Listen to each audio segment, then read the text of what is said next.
Pierre, after the engagement of Prince Andrei and Natasha, suddenly, without any apparent reason, began to find it impossible to pursue his former mode of life. Firmly as he was convinced of the truths revealed by the benefactor, delightful as had been the first period of enthusiasm for the inward labor of self-improvement, to which he had given himself up with such zeal, all the charm of this former existence suddenly vanished after the betrothal of his friends, and after the death of Iosif Alekseyevitch, intelligence of which he received about the same time. Nothing but the empty skeleton of life remained to him: his mansion, with that brilliant wife of his, who was still enjoying the favors of an influential personage, his acquaintance with all Petersburg, and his duties at court, with all their tedious formalities.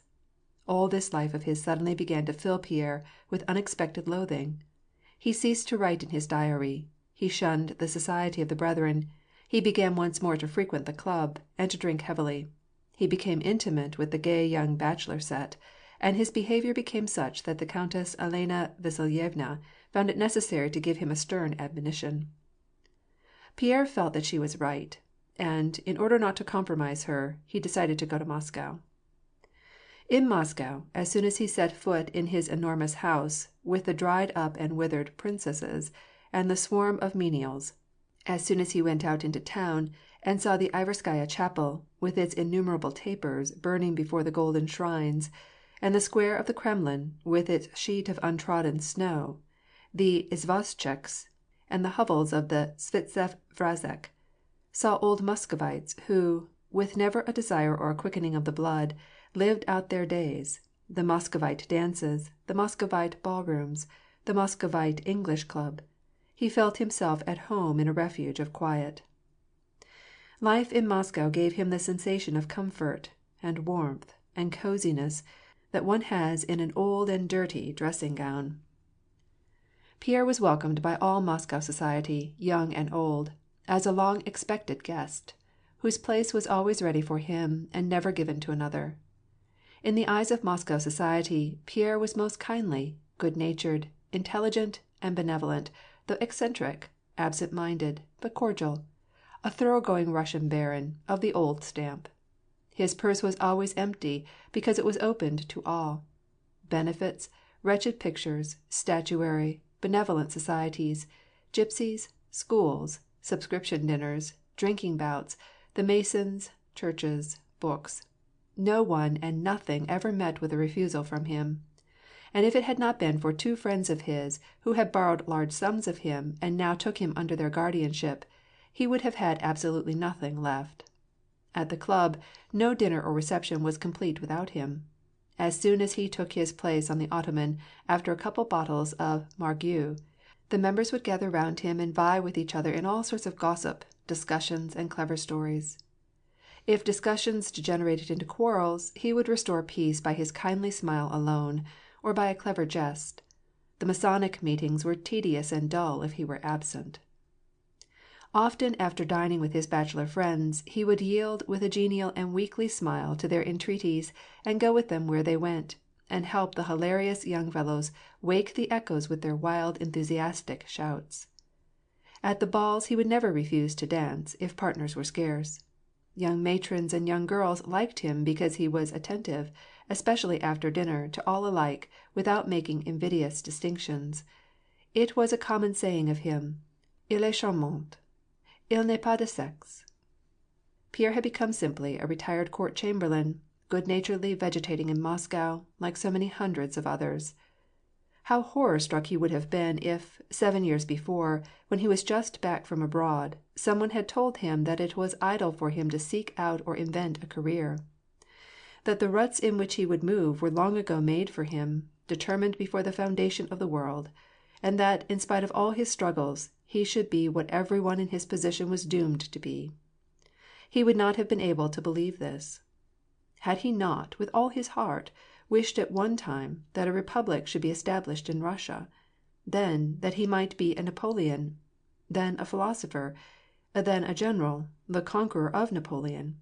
Had he not seen the possibility, and wished to take part in the mighty task, of regenerating depraved humanity and of bringing himself to the highest degree of improvement? Had he not established schools and infirmaries, and emancipated his peasantry? But instead of what he had dreamed, lo, here he was the rich husband of an unfaithful wife, a court chamberlain retired, a gourmand and wine-bibber, and easily inclined to criticize the government, a member of the English Club, and a flattered habitué of Moscow society. It was long before he could reconcile himself to the thought that he himself was a court chamberlain living in Moscow, the very type of which he should have so deeply despised 7 years before.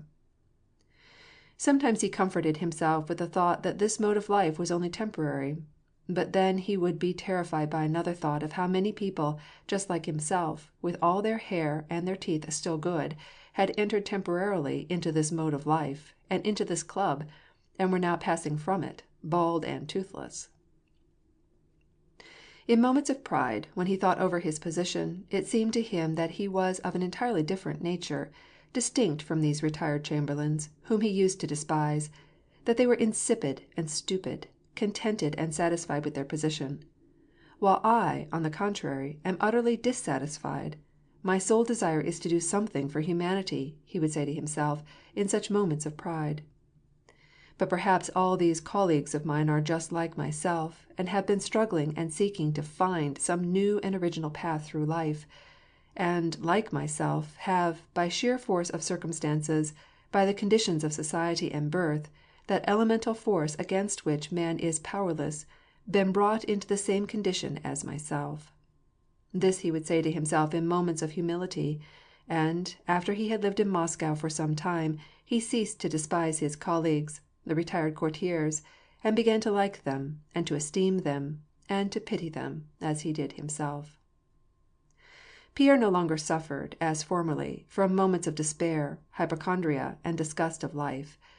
But the same disease, which formerly had been made manifest by occasional attacks, had struck inward, and not for a moment ceased its insidious working.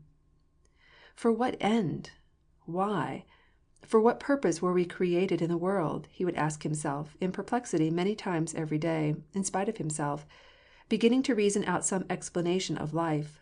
But as he knew by experience that such questions as these must remain unanswered, he would strive in all haste to put them out of his mind, taking up a book, or going over to the club, or calling on Apollon Nikolayevitch to talk over the gossip of the town. Elena Vasilyevna, whom no one ever cared for except for her body's sake, and who was one of the stupidest women in the world, said Pierre to himself, makes people believe that she is a woman of superior wit and refinement, and they bow down before her. Napoleon Bonaparte was despised by everyone until he became great, but since he has become a miserable comedian. The Emperor Franz is trying to make him take his daughter illegally for his wife. The Spaniards, through the Roman Catholic clergy, offered up prayers of thanksgiving to God for granting them a victory over the French on the 26th of June, while the French, through the medium of the same Catholic priesthood, offer up thanksgivings to the same God for having beaten the Spaniards on the 26th of June.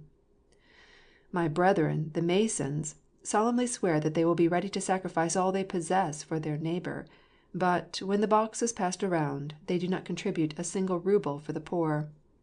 And the Astrea Lodge intrigues against the manna-seekers, and they toil and moil for the sake of getting a genuine Scotch carpet and charter, though the meaning of it is not known even by the one who copies it off, and it is necessary to no one. All of us profess the Christian law of forgiveness of injuries, and of love for our neighbor, a law in obedience to which we have erected here in Moscow 80 churches, while yesterday a deserter was flogged with a knout, and the priest, the servant of this same law of love and forgiveness, presented the crucifix for the soldier to kiss before he received his punishment. Thus mused Pierre, and this whole universal falsehood, which everybody acknowledges, amazed him every time he thought of it, just as though he were not used to it, just as though it were some new thing. I understand this falsehood and confusion, he thought, but how can I convince them of what I understand?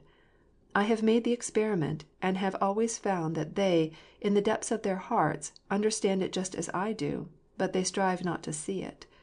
Of course it must be so. But for me, what ought I to do? Pierre asked himself. He was undergoing the unhappy experience of many people, especially Russians, who have not only the faculty of seeing and realizing the possibility of goodness and right, but of seeing too clearly the falsity and deception of life to feel able to take any serious part in it. Every department of activity was, in his eyes, complicated with falsehood and deception. Whatever he had tried to be, whatever he had tried to accomplish, he always found himself jostled by this knavery and falsehood, with his path of activity completely blocked. But, meantime, it was necessary for him to live, necessary for him to find occupation. It was too terrible for him to be under the weight of these unsolvable problems of life, and so he gave himself up to the first temptation in order to forget them. He frequented the society of all sorts and conditions of men. He drank deeply. He purchased paintings. He built houses. And chief of all, he read. He read, and read everything that came into his hands.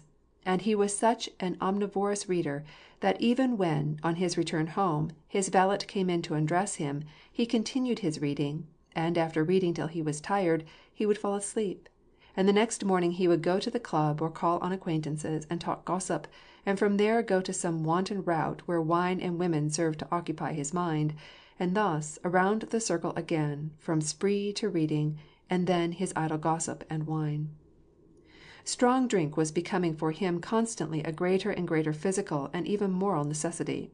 Although the doctors warned him that wine was dangerous to him, on account of his corpulency, he still continued to drink heavily. He felt perfectly happy only when, without knowing or caring how, he had poured down his capacious throat several glasses of wine, and begun to experience the pleasant warmth spreading through his frame, and good will toward all the human race, and a mental readiness superficially to touch upon any question, without pretending to penetrate deeply into its inner nature. Only after he had drunk a bottle or two of wine would he vaguely feel that this complicated, terrible coil of life, which had formerly appalled him, was now not so appalling as it had seemed. With a roaring in his ears as he idly chatted or listened to stories, or read his books after dinner or supper, he saw this tangle of doubts constantly facing him on every side. But it was only under the influence of wine that he could say to himself, "This is nothing. I will put it away for the present, for I have an explanation all ready. But now is no time. I will think it all out by and by." This by and by never came. When his stomach was empty, the next morning, all the former questions arose, just as unsolvable and terrible, and Pierre hastened to seize his book, and was delighted when anyone came to call upon him. Sometimes Pierre remembered what he had heard of soldiers at war, that when they are lying idle under fire, they eagerly strive to invent some diversion, so as the more easily to forget the threatening danger.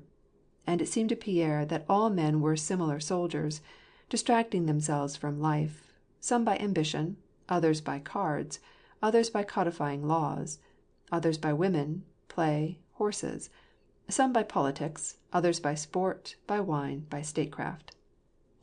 There is nothing insignificant, there is nothing of great importance. All is the same in the end. Only how can I save myself from it, thought Pierre. Only by not seeing it, this terrible it. End of chapter 1. In the winter, Prince Nikolai Andreevich Bolkonsky and his daughter took up their residence in Moscow.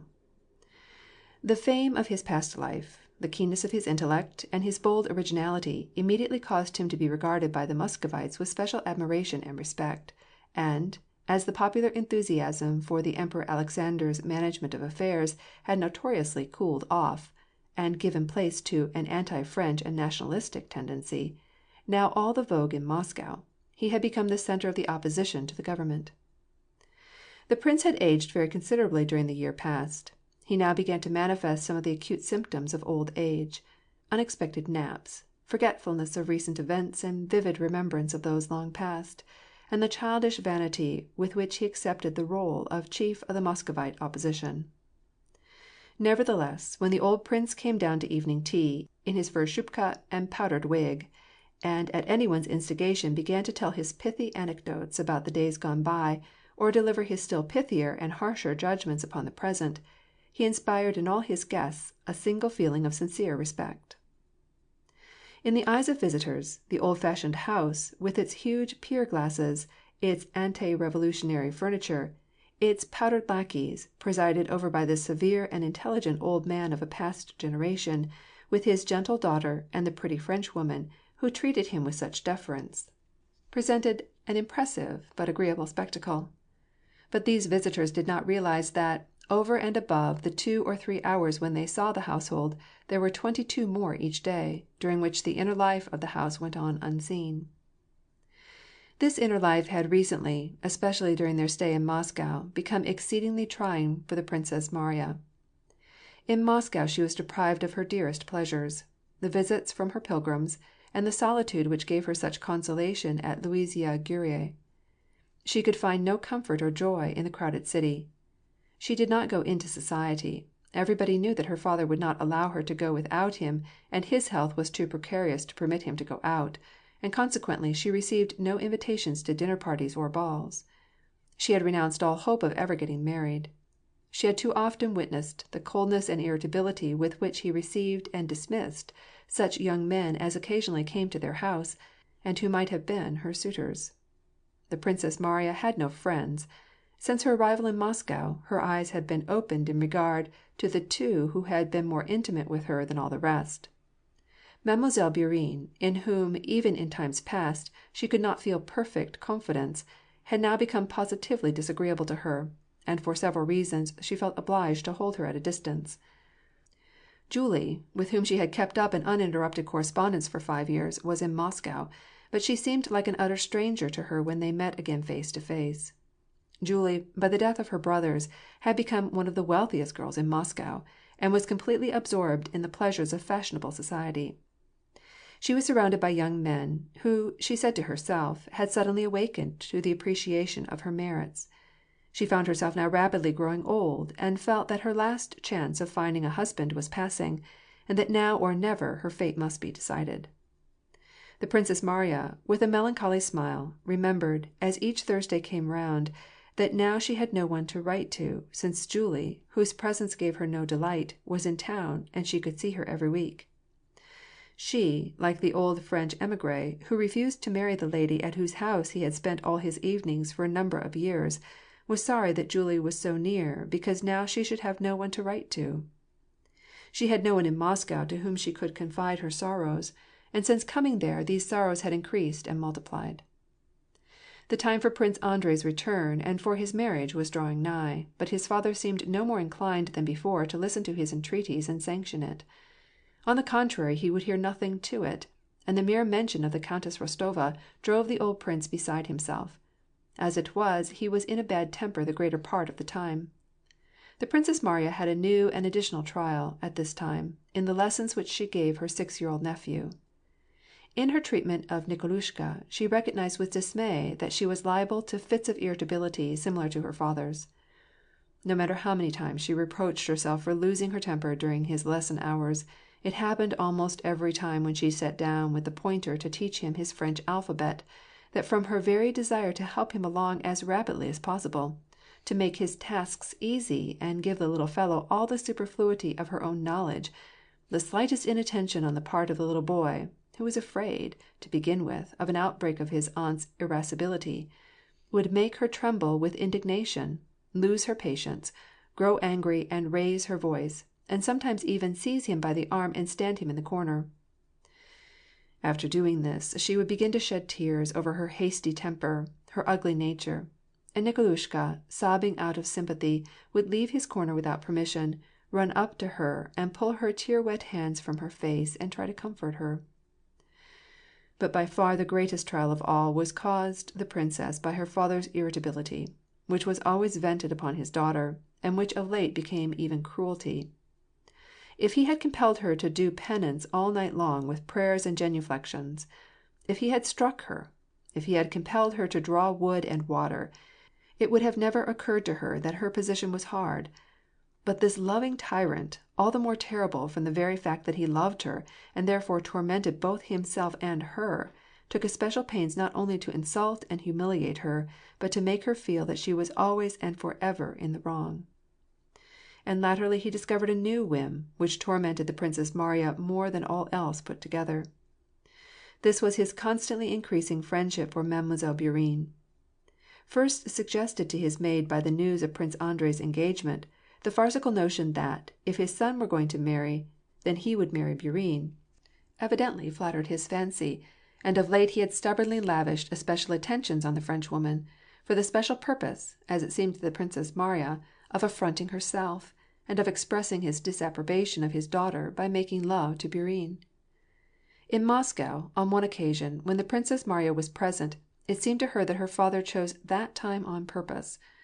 The old prince kissed Mademoiselle Bourienne's hand, and, drawing her to him, embraced and fondled her. The Princess Mariya flushed with anger and left the room. After a few moments Mademoiselle Bourienne rejoined her, smiling, and began to tell some entertaining story in her agreeable voice.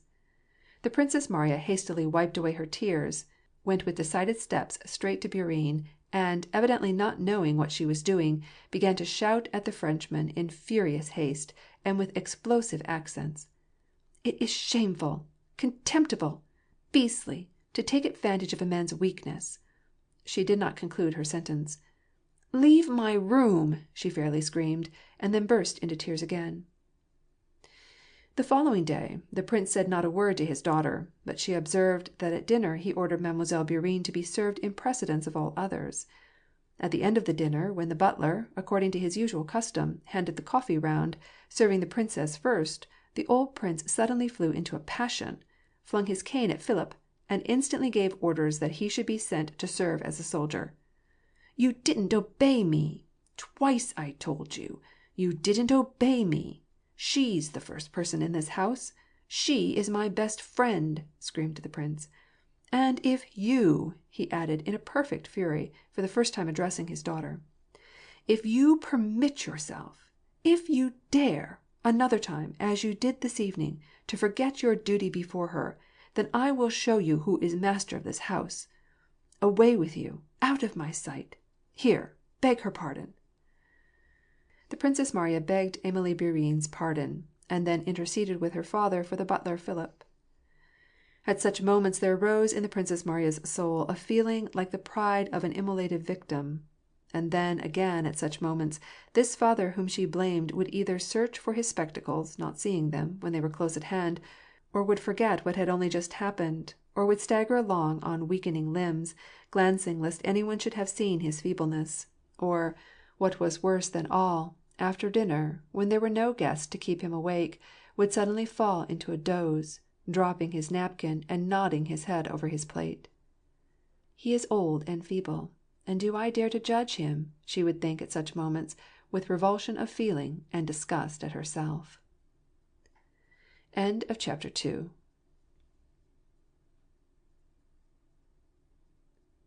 In 1811 there was living in Moscow a French doctor, Metivier, a handsome man of gigantic frame, amiable after the manner of his nation, and, as was said by every one, a physician of extraordinary skill. He had rapidly become fashionable, and was received in the houses of the highest aristocracy not merely as a doctor, but as an equal. Prince Nikolai Andreyitch, who had always scoffed at medical science, had lately, by Mademoiselle Bourienne's advice, consulted this doctor, and soon became accustomed to him. Metivier used to visit him twice a week. On the 6th of December, O.S., St. Nicholas's Day, all Moscow called at the prince's door, but he gave orders to admit no one. He commanded, however, that a select few, whose names he handed to the Princess Mariya, should be bidden to dinner. Metivier came that morning with his congratulations, and in his capacity of physician took it upon him to violate the orders, de forcer la consigne, as he expressed it to the Princess Mariya, and he went in to see the prince. It chanced that this morning the old prince was in one of his most detestable moods.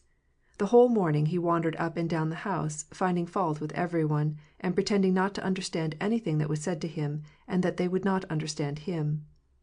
The Princess Mariya knew only too well that this mood betokened a latent and persistent querulousness that was certain to flash out in a tempest of fury, and all that morning, the prince's name-day, she expected the outbreak, which was sure to go off as a loaded musket at full cock. Until the doctor's arrival, the morning passed in comparative serenity. Having admitted the doctor, the Princess Mariya took her book and sat down in the drawing-room, near a door where she could hear all that was going on in the prince's cabinet. At first she only heard Metivier's voice, then her father's. then both voices speaking at once. Then the door opened, and the dark-haired Metivier appeared on the threshold, his handsome face expressing alarm, followed by the prince in his nightcap and dressing-gown, his face distorted with passion, and the pupils of his eyes dilated. "Haven't you any wits?" screamed the prince. "Well, I have! You slave of Bonaparte! You spy! Out of my house! Get out, I tell you!" And he slammed the door. Metivier, shrugging his shoulders, went to Mademoiselle Bourienne, who, on hearing the loud voices, had rushed in from the adjoining room. "The prince is not very well. Bilious and cerebral congestion. I will come in again tomorrow. Don't be worried," said Metivier, and laying his fingers on his lips, he hastened out. The prince was heard walking up and down in his room, in his slippers, and shouting, "Spies! Traitors! Traitors everywhere! Not a moment's peace, even in my own house." After Metivier's departure, the old prince summoned his daughter to him, and the whole brunt of his fury fell upon her. She was to blame for admitting spies into his presence. Why, he had told her, said he, that she was to write down a list, and not to admit any one who was not on that list. Why, then, had she admitted this scoundrel? It was all her fault. He could not have a moment's rest with her, not even die in peace, said he. "No, Matushka, you might as well make up your mind to it. We must part. We must part. I can't stand this sort of thing any more," he exclaimed, and left the room. And then, as though fearing that she might not understand how thoroughly his mind was made up, he came back to her, and, endeavoring to assume an expression of calmness, he added, "And don't you for a moment imagine that I say this to you in passion. No, I am perfectly calm, and I have made up my mind after full deliberation, and it shall be. We must part, find a home somewhere else." But he could not restrain himself, and, with a flash of indignation possible only to one who loves, he, though evidently suffering himself, shook his fist in her face and screamed, "And why on earth hasn't some idiot taken her for his wife?" He slammed the door after him, and Mademoiselle Bourienne called to him, and quiet reigned in his cabinet. At 2 o'clock the 6 persons invited to dinner arrived. These guests, the distinguished Count Rostopchin, Prince Lopukhin and his nephew, General Chatroff, an old companion in arms of the prince's, and for young men, Pierre, and Boris Drubetskoy, were waiting for him in the drawing-room. Having recently come to Moscow on leave of absence, Boris had been anxious to make the acquaintance of Prince Nikolai Andreyitch, and he had so far succeeded in winning his good graces that the prince made an exception in his case, and received him in spite of his being an eligible young bachelor. The prince's house was not what one calls fashionable, but it was the centre of a small circle, which, though it made little noise in the city, gave a more flattering distinction than any other to those who were admitted to it. This was made evident to Boris a week before, when he overheard Rostopchin tell the Governor-General of the city, who invited him to dinner on St. Nicholas's Day, that it was impossible. "On that day I always go and worship the relics of Prince Nikolai Andreyitch." "Oh, yes, yes," replied the Governor-General. "How is he?" The little company gathered before dinner in the old-fashioned, high-studded drawing-room, with its ancient furniture, was like the gathering of a solemn court of justice. No one had much to say, and if they spoke it was in low tones. Prince Nikolai Andreyitch came in, silent and preoccupied. The Princess Mariya seemed even more quiet and timid than usual. The guests took no pains to talk with her, for they saw that she was not attending to what they said. Count Rostopchin was the only one who kept up the thread of conversation, speaking now of the latest news in the city, and now of politics in general. Lopukhin and the old general rarely took any share in it. Prince Nikolai Andreyitch listened as a superior judge listens to a report presented to him, only by his significant silence, or by some curt monosyllable now and then, showing that he followed the drift of what was said. The tone of the conversation made it evident that no one took any satisfaction in what was going on in the political world. They spoke of recent events as though they were convinced that everything was going from bad to worse. But in all their anecdotes and criticisms it was noticeable how each speaker came to a stop, or was brought to a stop, every time at that borderland where there was any possibility of personal reflections on His Majesty, the Emperor. The conversation at dinner turned on the most recent political news, the seizure by Napoleon of the possessions of the Duke of Oldenburg and the Russian note, hostile to Napoleon, which had been dispatched to all the courts throughout Europe. Bonaparte treats Europe as a pirate treats the ships he has captured, said Count Rostopchin, repeating an epigram that he had already got off a number of times before. You can only marvel at the forbearance or blindness of the sovereigns. Now it is the Pope's turn, and Bonaparte is calmly proceeding to humiliate the head of the Catholic religion, and not a voice is raised in protest. Our sovereign is the only one who protests against the occupation of the Duchy of Oldenburg. But then Count Rostopchin came to a pause, conscious of having reached that point where criticism was impossible. He was offered other positions instead of Oldenburg, said Prince Nikolai Andreyitch. Just as I transfer peasants from Luisia Guriae to Bogucharovo, or to my Ryazan estates, he does with dukes. The Duke of Oldenburg shows great force of character and bears his misfortune with admirable resignation, said Boris, modestly joining the conversation. He made this remark because on his way from Petersburg he had been honored with an introduction to the Duke. Prince Nikolai Andreyitch gave the young man a look, as though he had it in his mind to make some reply to this, but checked himself, feeling that Boris was too young for him to waste his sarcasm upon. I have read our protest in regard to the Oldenburg affair, and was amazed at the bad style in which it was written, said Count Rostopchin, in the easy-going tone of a man who knows perfectly well what he is talking about.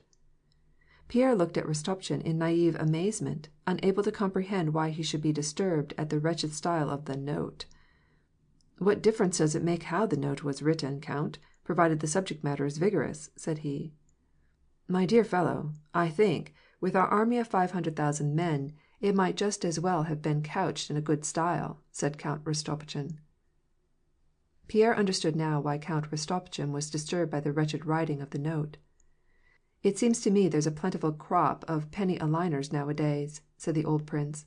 Yonder in Petersburg everybody is writing not only notes, but new laws, all the time.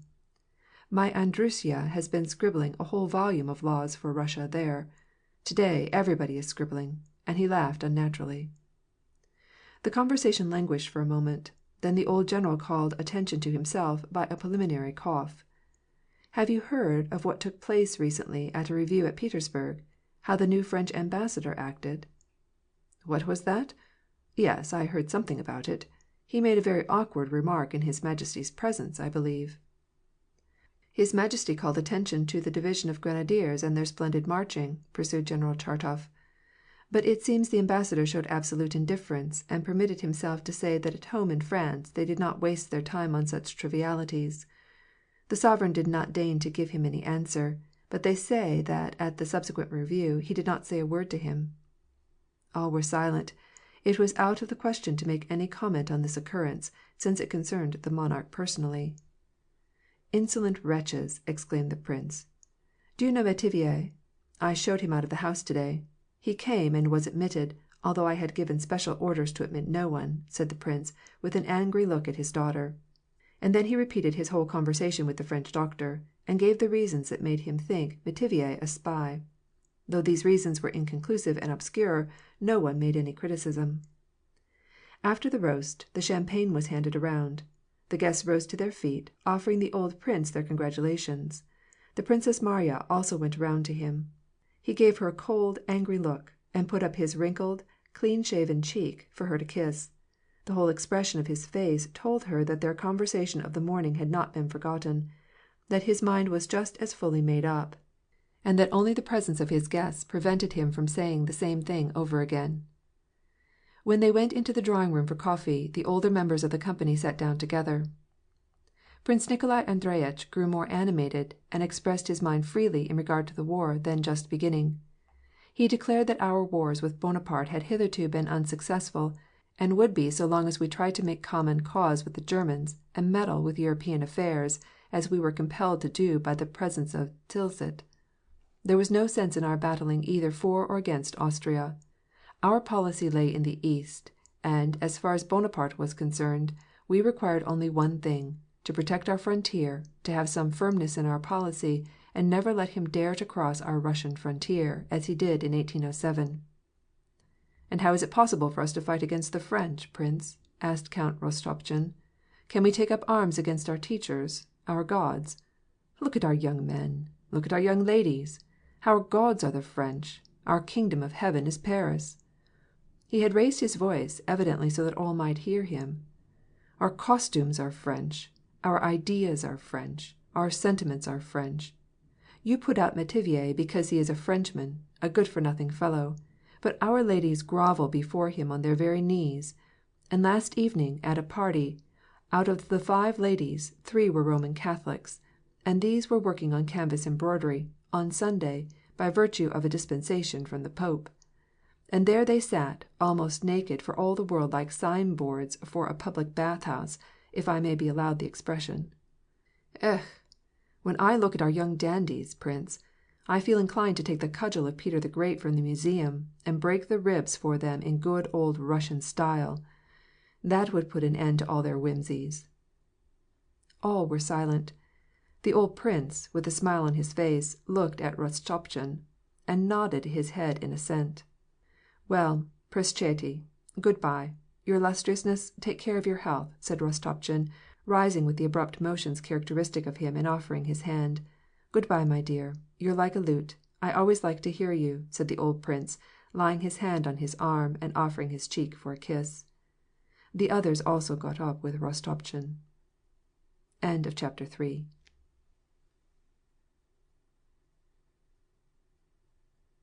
Princess Marya, as she sat in the drawing-room and listened to the conversation and criticisms of the old men, understood nothing of what she heard. Her sole preoccupation was whether these guests had remarked the ill will that her father showed toward her. She had not even noticed the peculiar attentions and civilities showed her all throughout the dinner hour by Drubetskoi, who was now making his 3rd visit to the house. The princess, with a strangely abstracted and questioning glance, turned to Pierre, who, hat in hand, and with a smiling face, was the last of the guests to come and pay her his parting respects after the old prince had retired. Thus it happened that the two were left together in the drawing-room. "May I stay a little longer?" he asked, suiting his action to the word by depositing his corpulent frame on an easy-chair near the Princess Marya. "Oh, yes, certainly," replied she.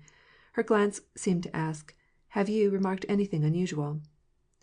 Pierre was now in a happy after-dinner frame of mind. He gazed musingly straight forward and smiled gently. "Have you known that young man long, Princess?" he asked. "What young man?" "Drubetskoi." "No, not very long." "Well, do you like him?" "Yes, he is a pleasant young fellow. Why do you ask?" said the princess, her mind still on her morning's conversation with her father. "Because I have made a discovery. The young man has come on leave of absence from Petersburg, with the sole and special purpose of marrying a rich wife." "You have made that discovery?" exclaimed the Princess Marya.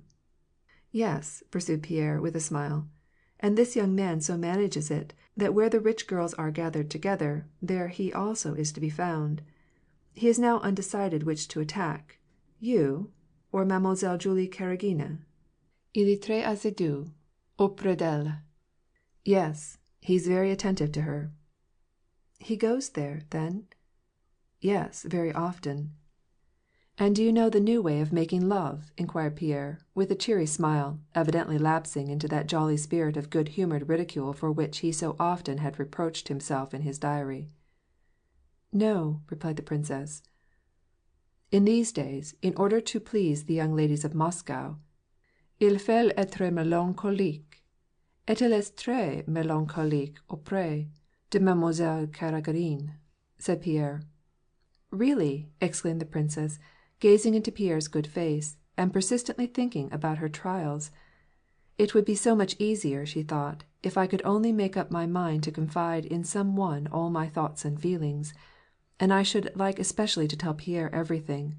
He is so good and noble. It would certainly be easier for me. He would give me his advice." "Would you marry him?" asked Pierre. "Oh, good gracious, Count! There are times when I would marry anyone!" suddenly exclaimed the Princess Marya, unexpectedly to herself, and with tears in her voice. "Ugh! How hard it is to love a near kinsman, and feel that... No matter, though," she went on to say, with trembling voice. "You cannot do anything for him, but only annoy him, and when you know that you cannot help things otherwise, then... there is only one thing to do, to go away. But where could I go?" "What is it? What is the matter with you, princess? But the princess, without being able longer to control herself, burst into tears. "I don't know what is the matter with me today. Do not criticize me. Forget what I have said to you." All Pierre's gaiety was gone. He anxiously questioned the princess, begging her to tell him everything, to confide her trials to him, but her only reply was to beseech him to forget what she had said, that she herself did not remember what she had said, and that she had no trials except the one which he knew about already, that Prince Andrei's marriage threatened to bring about a quarrel between her father and brother. "Have you heard anything about the Rostofs?" she asked, for the purpose of diverting the conversation. "I am told that they will be here soon. Andrei, also, I am expecting any day. I should have liked for them to meet here." "And how does he look upon the matter now?" asked Pierre, meaning by the pronoun the old prince, her father. The Princess Mariya shook her head. "But what is to be done? The year will be up now in a few months, and this can never be.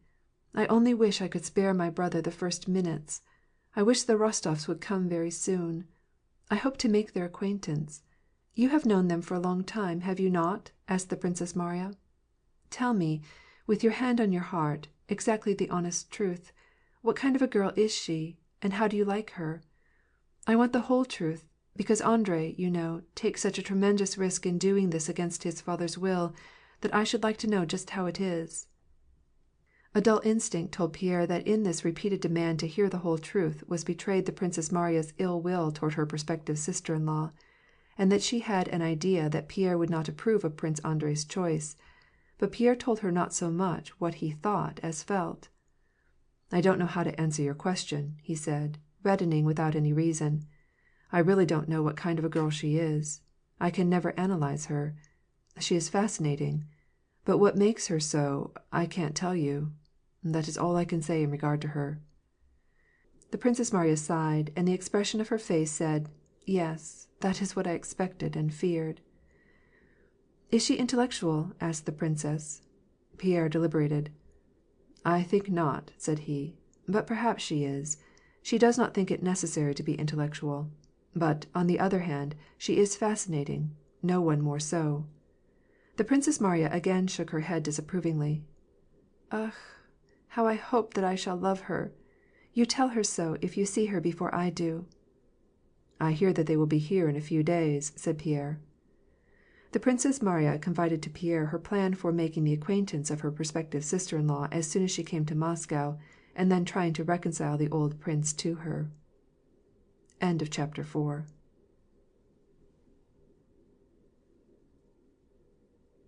Boris had not succeeded in making a match with any of the rich Petersburg heiresses, and he had gone to Moscow with the same object in view. There he found himself undecided between two of the wealthiest girls in town, Julie and the Princess Mariya. Although the Princess Mariya, in spite of her plain features, seemed to him more attractive than Julie Karagina, there were difficulties in the way of paying his addresses to Bolkonsky's daughter. At his last meeting with her, on the old prince's name-day, she had replied to all his tentative remarks on the subject of the feelings so at haphazard that it was evident that she had not heard what he said. Julie, on the other hand, received his attentions only too gladly, though in a way peculiar to herself alone. Julie was 27. After the death of her brothers she had become very rich. She was now very far from being a beauty, but she had conceived the idea that not only was she as pretty but far more captivating than she had ever been before. In this illusion she was sustained by the facts that, in the first place, she had become a very rich maiden, and, in the second place, as she grew older and older, men found her less dangerous, and were able to gather round her with more freedom, since they felt that they were not incurring any obligations in taking advantages of the suppers, receptions, and jolly society in general that frequented her house. Men who 10 years before would have thought a second time about going every day to a house where there was a young girl of 17, lest they should compromise her and get entangled themselves, now unhesitatingly appeared there daily, and treated her not as a marriageable damsel, but as an acquaintance, irrespective of sex. The Karagins, that winter, entertained more pleasantly and hospitably than anyone else in Moscow. Besides the formal receptions and state dinners, they every day entertained a numerous society, especially of men, who ate supper at midnight and broke up at 3 o'clock in the morning. Nor was Julie willing to miss a ball, an entertainment, or a new play at the theatre. Her toilets were always in the height of the fashion. But, nevertheless, Julie pretended to be disenchanted with all life. She told everybody that she had no belief in friendship or in love, or in any of the pleasures of this world, and hoped for peace only yonder. She affected the tone of a maiden who has endured great disappointment, of one, for instance, who had been disappointed in the man she loved, or cruelly deceived in him. Although nothing of the sort had ever happened to her, it began to be thought that such was the case, and she herself came to believe that her sufferings in life had been grievous. This melancholia did not stand in the way of her enjoying herself, or prevent the young men who came to her house from having a delightful time there. Every guest who went there paid his tribute to his hostess's melancholic mood, and then fell to talking about the things of this world, and dancing, and intellectual games, and the capping of verses, or bourrimes, which were greatly in vogue at the Karagins. Some few of the young men, Boris among them, took a deeper interest in Julie's melancholy moods, and with these young men she had longer and more confidential conversations about the vanity of all things terrestrial, and she showed them her albums filled with gloomy drawings, apothegms, and couplets. Julie treated Boris with a special favor. She mourned with him over his lost illusions. She offered him those consolations of friendship which she was so well able to offer, having herself suffered so much in life. She also showed him her album. Boris made a sketch of 2 trees with the legend, "O solitary trees, your dark boughs scatter down upon me gloom and melancholy." On another page he drew a picture of a tomb and wrote, "'Tis death that gives us succor, death that gives us peace. Alas, 'tis then alone that earthly sorrows cease." Julie declared that couplet to be charming. "There is something so ravishing in the smile of melancholy," said she to Boris, quoting, word for word, a passage from a book she was reading. "'Tis a ray of light falling in darkness, a shadow's difference between sorrow and despair, affording the hope of coming consolation." Whereupon Boris wrote for her these lines: "Oh, poisoned ailment of souls too sensitive, Thou that alone doth make it sweet for me to live, Mild melancholy, come, thy consolation bring, The torments of my gloomy solitude, oh, calm, Mingle thy secret soothing balm with tears that never cease to spring." Julie played on her harp, for Boris, her most melancholy nocturnes. Boris read aloud to her "Poor Liza," and more than once had to pause in his reading because of the emotion which overmastered him. When they met in society, Julie and Boris exchanged glances to signify that they were the only people in the world capable of understanding and appreciating each other. Anna Mikhailovna, who was a frequent visitor at the Karagins, and always managed to be a partner with Julie's mother, "Here I am for it, might as well finish." He flushed crimson, raised his eyes to hers, and said, "You know my sentiments toward you." There was no need of saying more. Julie's face had become radiant with triumph and satisfaction. But she compelled Boris to tell her all that was customary to say in such circumstances, to tell her that he loved her, and that he had never loved anyone else so passionately. She knew that, in exchange for her Penzensk estates and Nizhegorodsky forests, she had a right to exact this, and she obtained what she wished. The young couple, with no further thoughts of solitary trees shedding gloom and melancholy, laid their plans for the future establishment of a magnificent home in Petersburg, made calls, and got everything ready for a brilliant wedding. End of chapter 5.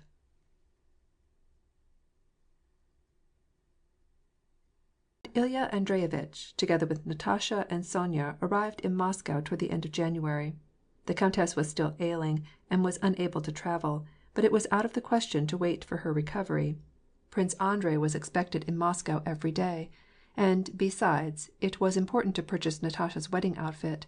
It was necessary to sell the Podmoskovnaya estate, and it was necessary to take advantage of the old prince's presence in Moscow, in order that he might become acquainted with his future daughter-in-law. The Rostovs' Moscow house had not been warmed. Besides, they were to be in town for only a short time, and the countess was not with them. Accordingly, Ilya Andreitch decided to accept the hospitality of Marya Dmitrievna Akrovzimova, who had long ago urged them to come to her. Late one evening, the 4 coaches on runners, conveying the Rostovs, drove into Marya Dmitrievna's courtyard, on the old Kanyushinaya Street. Marya Dmitrievna lived alone. Her daughter was married. All of her sons were in the government service. She was just as erect as ever. Her words were as much to the point. She always expressed her opinion to every one in a loud and decided voice, and her whole personality seemed to be a living reproach against all weaknesses, passions, and impulses, the necessity of which she utterly denied. From early morning, dressed in her jacket, she gave personal attention to the domestic arrangements, and then went out for a drive. If it were a holy day, to mass, and thence to the prisons and jails, where she had business that she never mentioned to any one. On ordinary days, on finishing her toilet, she received applicants of every rank and condition who chanced to come to her door. Her charities having been dispensed, she dined, and this abundant and well-ordered meal was always shared by 3 or 4 guests. After dinner, she made up a table for Boston. Late in the evening, she had newspapers, or some new book, read aloud to her, while she sat with her knitting. She rarely accepted invitations, and if she ever made any exceptions, it was only in favor of the most important personages of the city. She had not yet retired when the Rostofs arrived. As the door into the hall creaked on its hinges and admitted the travelers and their retinue of servants, together with a rush of cold air, Marya Dmitrievna, with her spectacles toward the end of her nose, came and stood in the doorway, her head erect, and gazed at the visitors with a stern and solemn face. One might have thought that she was really angry, and was about to turn the intruders out, if she had not been heard at that very instant to give the most urgent orders in regard to the disposition of her guests and their luggage. "The counts? Bring them this way," said she, indicating certain trunks, and not stopping to greet any of the party. "The young ladies, this way to the left. Well, and what are you gaping there for?" she cried to the maids. "Have the samovar got ready. Plumper and prettier than ever," she cried, taking possession of Natasha, whose face, under her hood, was all rosy with the cold. "Phoo, how cold you are! There, get off your wraps as quick as ever you can," she cried to the count, who was bending over to kiss her hand.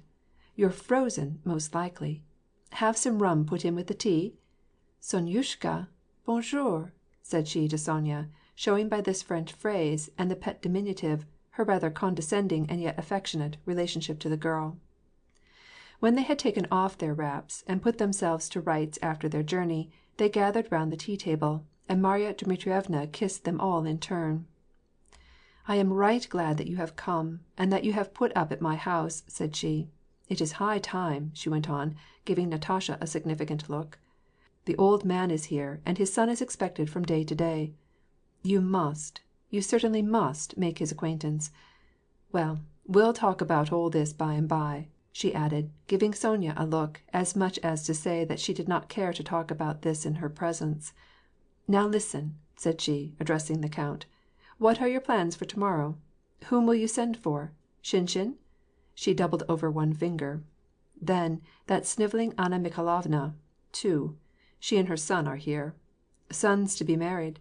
Then, Bezukhoi, I suppose. He and his wife are here. He ran away from her, but she came traipsing after him. He dined with me on Wednesday. Well, then, and these?" she indicated the young ladies. "I will take them to-morrow to the Iverskaya chapel, and then to Albert Chalme's. Of course, everything will have to be got new for them. Don't judge by me. Such sleeves they wear these days! Recently, the young Princess Irina Vasilyevna came to call upon me. She was a marvel to see. She had sleeves like 2 barrels on her arms. You see, there's some new fashion every day. And what business have you on hand?" she asked, turning sternly upon the count. "Everything in the quickest possible time," replied the count. "To buy the girls' duds, and to find a purchaser for my Podmoskovnaya land and house. And so, if you will allow me, I will tear myself away for a little while, and slip off to Marinskoye for a day, and leave my girls with you." "Very good, very good. They'll be safe with me. They couldn't be safer with the Orphans' Aid Society. I'll take them wherever they need to go, and scold them, and spoil them with flattery," said Marya Dmitrievna, stroking with her big hand the cheek of her favorite goddaughter, Natasha. The following morning they went to pray before the Iverskaya Virgin, and to see Mademoiselle Aubert Chalme, who stood in such awe of Marya Dmitrievna that, in order to get rid of her as soon as possible, She would always sell her goods at a positive loss. Marya Dmitrievna ordered there the larger part of the trousseau. On their return she drove everybody else out of the room, and called Natasha to her armchair. "Now, then, we can have a talk. I congratulate you on your choice. You have secured a fine young man. I am glad for you. I have known him ever since he was so high." She put her hand an arshin from the floor. Natasha colored with pleasure. "I am fond of him and of all his family. Now, listen. You know very well that the old Prince Nikolai is very averse to having his son marry. A whimsical old man. However, Prince Andrei is not a child, and his permission is not necessary. Still, it is not pleasant to enter a family against their will. We must act quietly and with tact. You are clever. We will manage to bring him round where he ought to be. You must accomplish it by your sweetness and cleverness. That's all it requires, and it will come out all right." Natasha made no reply. From shyness, Marya Dmitrievna supposed, but in reality because it was so annoying to Natasha that anyone should meddle with her love affair with Prince Andrei, for it seemed to her so entirely above and beyond all ordinary human concerns that no one else, in her opinion, could understand it. She loved and admired Prince Andrei alone. He loved her, and was coming in a few days, and would make her his. That was all sufficient. "You see, I have known him for a long time, and Mashenka also, your future sister-in-law. I am fond of her, in spite of the proverb about husbands' sisters. She would not hurt a fly. She asked me to introduce her to you. You and your father must go there tomorrow. Be sure to be very sweet to her, for you are younger than she is. Before your friend comes you will have already become acquainted with his sister and his father, and they will have grown fond of you. Am I not right? Isn't that best?" "Yes," replied Natasha, with little heartiness. End of chapter 6.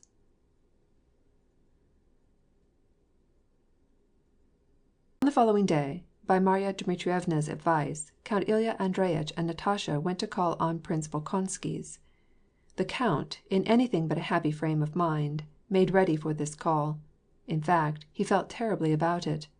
He remembered too well his last encounter with the old prince, at the time of the mobilizing of the militia, when, in answer to his invitation to a dinner party, he had received an angry reprimand for not having furnished his full quota of men. Natasha, however, having put on her best gown, was in the most radiant spirits. "They cannot help being fond of me," she said to herself. "Every one likes me, and I am so willing to do for them all they could wish. I am so willing to love him because he is his father, and to love her because she is his sister, that they cannot fail to love me." They drove up to the gloomy old house on Vozdvizhenka Street, and went into the entry. "Well, God have mercy on us!" exclaimed the count, half in jest, half in earnest. But Natasha observed that her father was very much agitated as he hastened into the anteroom and asked, in a timid, faltering voice, if the prince and the princess were at home. After their names had been sent in, the prince's servants seemed to be thrown into great perplexity. The footman, who had hurried off to announce them, was stopped by another footman at the drawing-room door, and the two began to whisper together. A chambermaid came hurrying into the hall, and she also had something to say to them in reference to the princess. Finally a stern-faced, elderly footman approached the Rostofs and announced that the old prince was unable to receive them, but the princess would be glad to see them. Mademoiselle Bourienne first came to receive the visitors. She met them with more than ordinary politeness, and conducted them to the princess. The princess, agitated and nervous, her face covered with crimson patches, hastened forward, stepping heavily, and vainly endeavoring to appear calm and dignified. At first sight Natasha did not please her. It seemed to her that she was too fashionably dressed, too frivolous, flighty, and conceited. The Princess Marya did not realize that even before seeing her future sister-in-law she was prejudiced against her through an involuntary envy of her beauty, youth, and happiness, and jealousy of her brother's love for her. Over and above these obscure feelings of antipathy, the Princess Marya was still more agitated from the fact that when the Rostofs were announced, the prince had shouted at the top of his voice that he would not have anything to do with them, that the Princess Marya might receive them if she so desired, but that they should not come into his presence. The princess determined to receive them, but she was afraid lest at any minute the prince might perform some act of rudeness, since he seemed greatly stirred up by the Rostofs' arrival. "I have brought my little songstress, my dear princess," said the count with a bow and a scrape, and looking round anxiously, as though he were afraid of the old prince appearing on the scene. "I am very anxious for you to become acquainted. I am sorry, very sorry, that the prince is ill." And, after making a few commonplace remarks, he got up, saying, "If you will excuse me, princess, I will leave my Natasha with you for a brief quarter of an hour, while I slip out and call on Anna Semyonovna, who lives only a couple of steps from here. I will come back for her." Ilya Andreyitch, as he afterwards told his daughter, conceived this master stroke of subtle diplomacy for the purpose of giving the future sisters-in-law a chance to get better acquainted. But he had another reason besides, which was that he might escape the possibility of meeting the prince. This reason he did not confess to his daughter, but Natasha perceived this timidity and anxiety of her father's, and felt abused. She blushed for him, and was still more annoyed with herself for having blushed, and she looked straight at the princess with a defiant, challenging expression that seemed to imply that there was nothing she was afraid of. The princess told the count that he was perfectly excusable, and only hoped that he would make his stay at Anna Semyonovna's as long as possible. Accordingly, Ilya Andreyitch took his departure. Mademoiselle Bourienne, in spite of the anxious, beseeching glances given her by the Princess Mariya, who was anxious to have a confidential talk with Natasha, did not see fit to leave the room, and kept up a steady stream of chatter about the delights of Moscow and the theatres.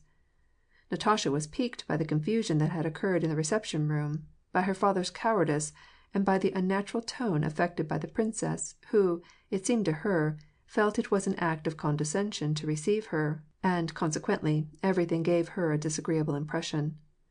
The Princess Mariya displeased her. She thought she was very plain, stubborn, and unsympathetic. Natasha suddenly underwent a moral shrinking, as it were, and, in spite of herself, assumed such a reckless tone that the Princess Mariya was still further alienated from her. After 5 minutes of a labored and artificial conversation, slippered feet were heard rapidly approaching. Into the Princess Mariya's face came a sudden look of dismay. The door opened, and the old prince came in, dressed in a white nightcap and dressing-gown. "Ach, Sudaruinya!" he exclaimed. "Sudaruinya! Countess Rostova, if I am not mistaken. I beg your pardon. I beg your pardon. I did not know. Sudaruinya! For God, I did not know that you were honoring us with your presence. I was coming to see my daughter, which explains this costume. I beg you to pardon it. For God, I did not know," he said for the second time, in such an unnatural tone, laying such a special stress on the word God, and speaking so disagreeably, that the Princess Mariya got up, and dropped her eyes, not daring to look either at her father or at Natasha. Natasha got up, and then sat down again, and likewise knew not what to do. Only Mademoiselle Bourienne wore a pleasant smile. "I beg your pardon, I beg your pardon. For God, I did not know," grumbled the old prince, and, after staring at Natasha from head to foot, he left the room. Mademoiselle Bourienne was the first to recover self-possession after this apparition, and she began to talk about the prince's failing health. Natasha and the princess looked at each other without speaking, and the longer they looked at each other without expressing what they ought to have said, the more they were confirmed in their mutual dislike. When the count returned, Natasha made an ill-mannered display of relief, and immediately prepared to take her departure.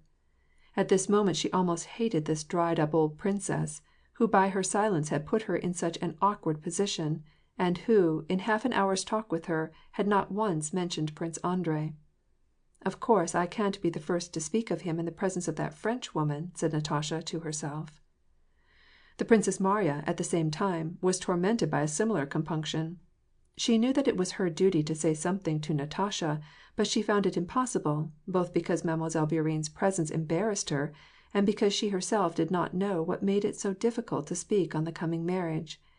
After the count had already left the room, Princess Mariya went to Natasha with hurried steps, seized her hand, and with a deep sigh said, "Wait a moment, I must." Natasha gave the Princess Mariya a satirical glance, though she could not have told what made her do so, and listened. "My dear Nathalie," said the Princess Mariya, You must know I am delighted my brother has found happiness." She paused with a consciousness that she was not telling the truth.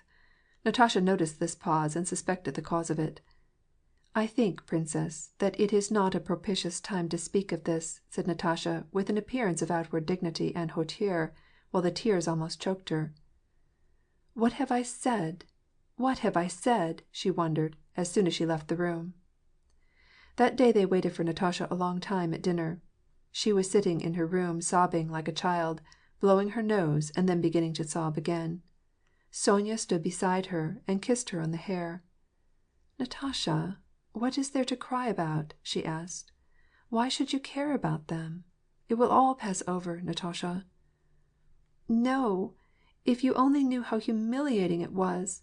I was just like—" "Don't speak of it, Natasha. Of course you were not to blame. Then why should you let it trouble you? Kiss me," said Sonya. Natasha lifted her head and kissed her friend on the lips, laying her tear-wet face next to hers. "I cannot tell you. I do not know. No one is to blame," said Natasha. "If any one is, I am. But all this is terribly painful. Ugh, why does he not come?" She went down to dinner with reddened eyes. Marya Dmitrievna, who had learned how the Rostofs had been received at the prince's, pretended to pay no attention to Natasha's disconsolate face, and jested in loud and eager tones with the count and her other guests. Chapter 8.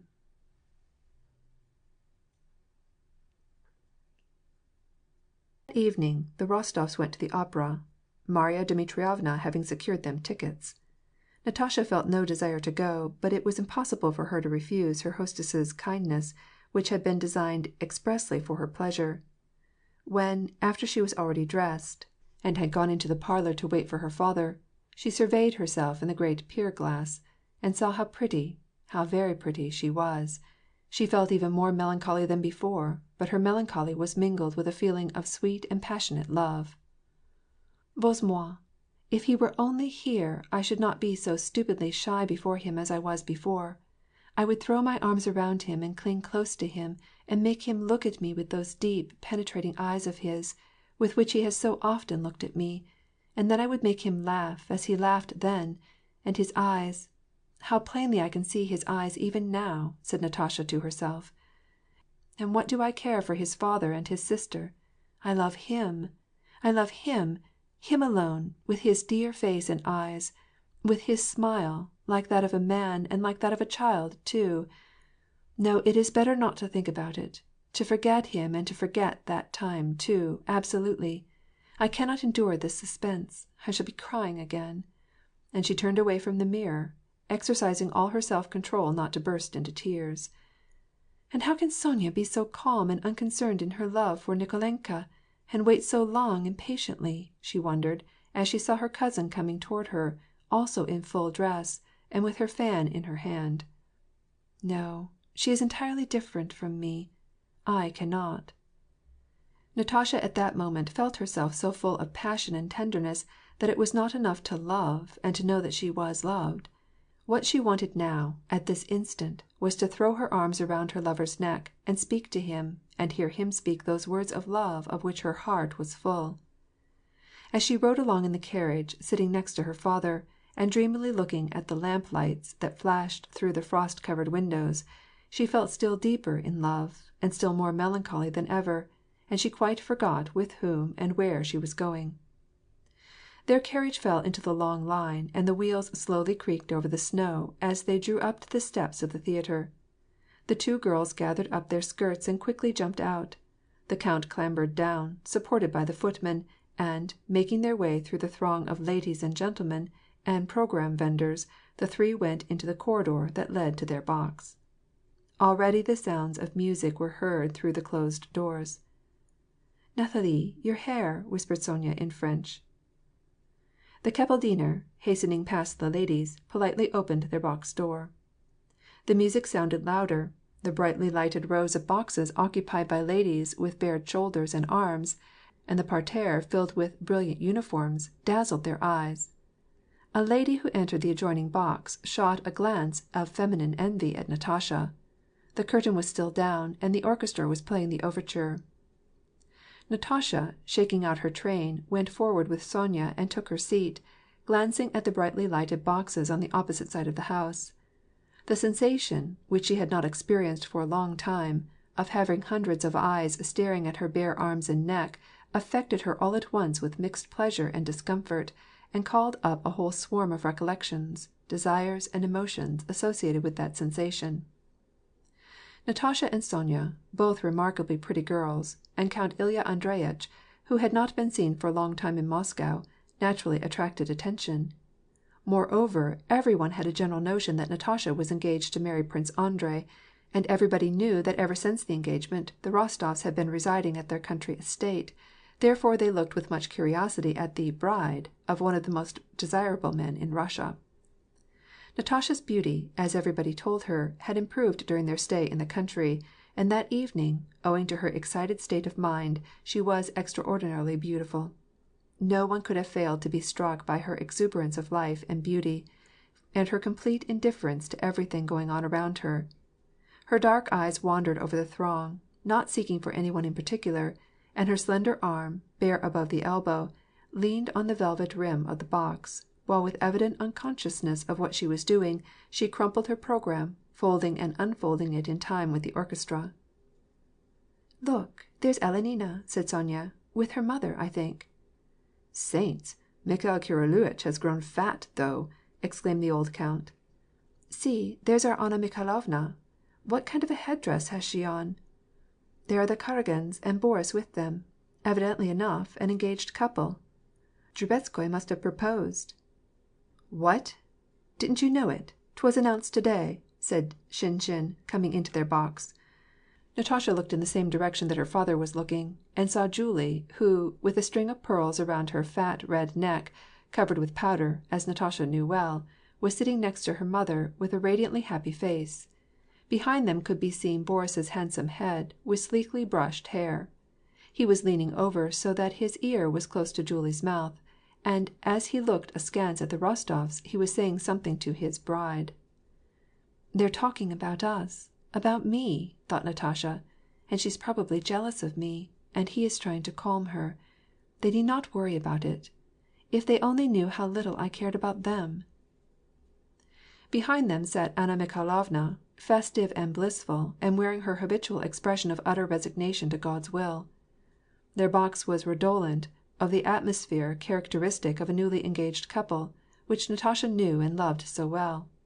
She turned away, and suddenly all the humiliating circumstances of her morning visit recurred to her memory. "What right has he not to be willing to receive me as a relation? Ugh! I think it best not to think about this, at least not till he comes back," she said to herself, and she began to scan the faces of strangers or acquaintances in the parterre. In the front row, in the very middle of the house, leaning his back against the railing, stood Dolokhof, in Persian costume, with his curly hair combed back into a strange and enormous ridge. He was standing in full view of the whole theatre, knowing that he was attracting the attention of everybody in the house, yet looking as unconcerned as though he were in the privacy of his own room. Around him were gathered a throng of the gilded youth of Moscow, and it was evident that he was their leader. Count Ilya Andreyitch, with a smile, nudged the blushing Sonya, and called her attention to her former suitor. "Do you recognize him? And where did he turn up from?" asked the count of Shinshin. "He had disappeared entirely, had he not?" "Yes, completely," replied Shinshin. "While he was in the Caucasus he deserted, and they say he became a minister to some reigning prince in Persia. After that he killed the Shah's brother, and now all the young ladies of Moscow have lost their wits over him. Dolokhov Lepersin, and that's the end of it. Here with us there's nothing to be done without Dolokhov. They swear by him. He is made a subject of invitation, as though he were a sterlet," said Shinshin. "Dolokhov and Anatol Kuragin have turned the heads of all our young ladies." Just then into the next box came a tall, handsome lady with a tremendous plait of hair, and a great display of plump white shoulders and neck, around which she wore a double string of large pearls. She was a long time in settling herself, with a great rustling of her stiff silk dress. Natasha found herself involuntarily gazing at that neck, those shoulders and pearls, and that headdress, and she was amazed at their beauty. Just as Natasha was taking a second look at her, the lady glanced round, and, fixing her eyes on Count Ilya Andreyitch, nodded her head and smiled. It was Countess Bezukhaya, Pierre's wife. Ilya Andreyitch, who knew every one in society, leaned over and spoke with her. "Have you been here long, countess?" he inquired. "I'm coming in soon to kiss your hand. I'm in town on business, and have got my girls with me." "They say Semyonova plays her part superbly," said Ilya Andreyitch. "I hope Count Pyotr Kirillovitch has not entirely forgotten us. Is he here?" "Yes, he was intending to come," said Ellen, and she gave Natasha a scrutinizing look. Count Ilya Andreyitch again sat back in his place. "Isn't she pretty, though?" asked he of Natasha. "A perfect marvel," replied the latter. "I could understand falling in love with her." By this time the last notes of the overture were heard, and the baton of the kapellmeister rapped upon the stand. Those gentlemen who were in late slipped down to their places, and the curtain rose. As soon as the curtain went up silence reigned in the parterre and in the boxes, and all the gentlemen, young and old, whether in uniform or in civilian's dress, and all the ladies, with precious stones glittering on their bare bosoms, with eager expectation turned their attention to the stage. Natasha also tried to look. End of chapter 8.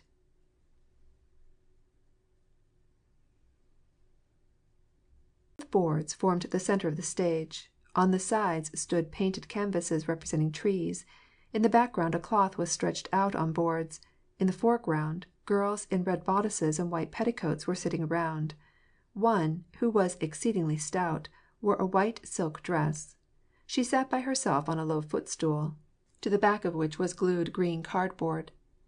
They were all singing something. After they had finished their chorus, the girl in white advanced toward the prompter's box, and a man in silk tights on his stout legs, and with a feather and a dagger, joined her, and began to sing and wave his arms. The man in the tights sang alone, then she sang, then they were both silent. The orchestra played, and the man began to turn down the fingers on the girl's hand, evidently waiting for the beat, when they should begin to sing their parts together. They sang a duet, and then all in the audience began to clap and to shout, and the man and the woman on the stage, who had been representing lovers, got up, smiling and letting go of hands, and bowed in all directions. After her country life, and the serious frame of mind into which Natasha had lately fallen, all this seemed to her wild and strange. She was unable to follow the thread of the opera, and it was only as much as she could do to listen to the music. She saw only painted canvas and oddly dressed men and women going through strange motions, talking and singing in a blaze of light. She knew what all this was meant to represent, but it all struck her as so affected, unnatural, and absurd, that some of the time she felt ashamed for the actors, and again she felt like laughing at them. She looked around at the faces of the spectators, to see if she could detect in them any of this feeling of ridicule and perplexity which she felt, but all these faces were absorbed in what was taking place on the stage, or, as it seemed to Natasha, expressed a hypocritical enthusiasm.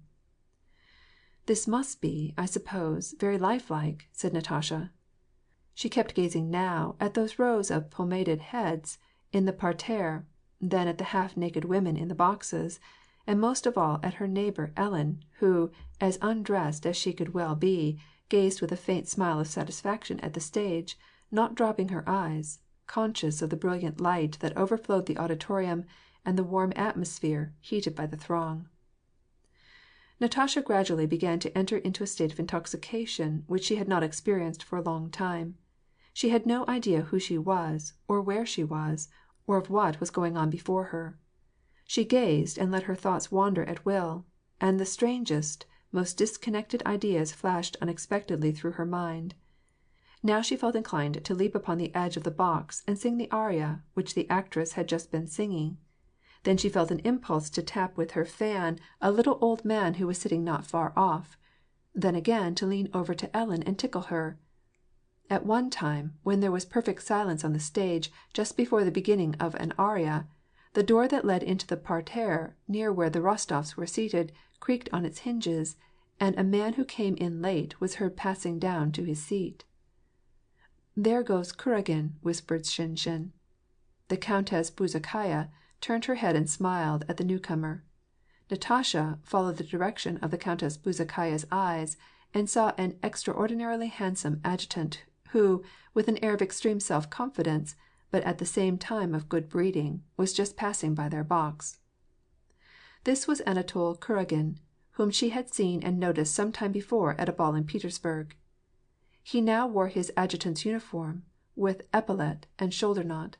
He advanced with a supreme air of youthful gallantry, which would have been ludicrous had he not been so handsome, and had his handsome face not worn such an expression of cordial good humor and merriment. Although it was during the act, he sauntered along the carpeted corridor, slightly jingling his spurs, and holding his perfumed, graceful head on high with easy grace. Glancing at Natasha, he joined his sister, laid his exquisitely gloved hand on the edge of her box, nodded to her, and bent over to ask some questions in reference to Natasha. "Mais charmante," said he, evidently referring to her. She understood less from hearing his words than from the motion of his lips. Then he went forward to the front row and took his seat near Dolokhof, giving him a friendly, careless nudge with his elbow, though the others treated him with such worshipful consideration. The other, with a merry lifting of the eyebrows, gave him a smile, and put up his foot against the railing. "How like brother and sister are," said the count, "and how handsome they both are!" Shinshin, in an undertone, began to tell the count some story about Kuragin's intrigues in Moscow, to which Natasha listened simply because he had spoken of her as charmante. The first act was over. All in the parterre got up, mingled together, and began to go and come. Boris came to the Rostofs' box, received their congratulations very simply, and, smiling abstractedly and raising his brows, invited Natasha and Sonya, on behalf of his betrothed, to be present at their wedding, and then left them. Natasha, with a bright, coquettish smile, had talked with him and congratulated him on his engagement, although it was the same Boris with whom she had been in love only a short time before. This, in her intoxicated, excited state, seemed to her perfectly simple and natural. The bare-bosomed Ellen sat near her, and showered her smiles indiscriminately on all, and in exactly the same way Natasha smiled on Boris. Ellen's box was crowded by the most influential and witty men of the city, who also gathered around the front of it, on the parterre side, vying with each other, apparently, in their desire to let it be known that they were acquainted with her. Kuragin, throughout the entire entr'acte, stood with Lopukh6f, with his back to the stage, in the very front row, and kept his eyes fixed on the Rostofs' box. Natasha felt certain that he was talking about her, and it afforded her gratification. She even turned her head slightly, in a way which, in her opinion, best showed off the beauty of her profile. Before the beginning of the second act, Pierre, whom the Rostofs had not seen since their arrival, made his appearance. His face wore an expression of sadness, and he was stouter than when Natasha had last seen him.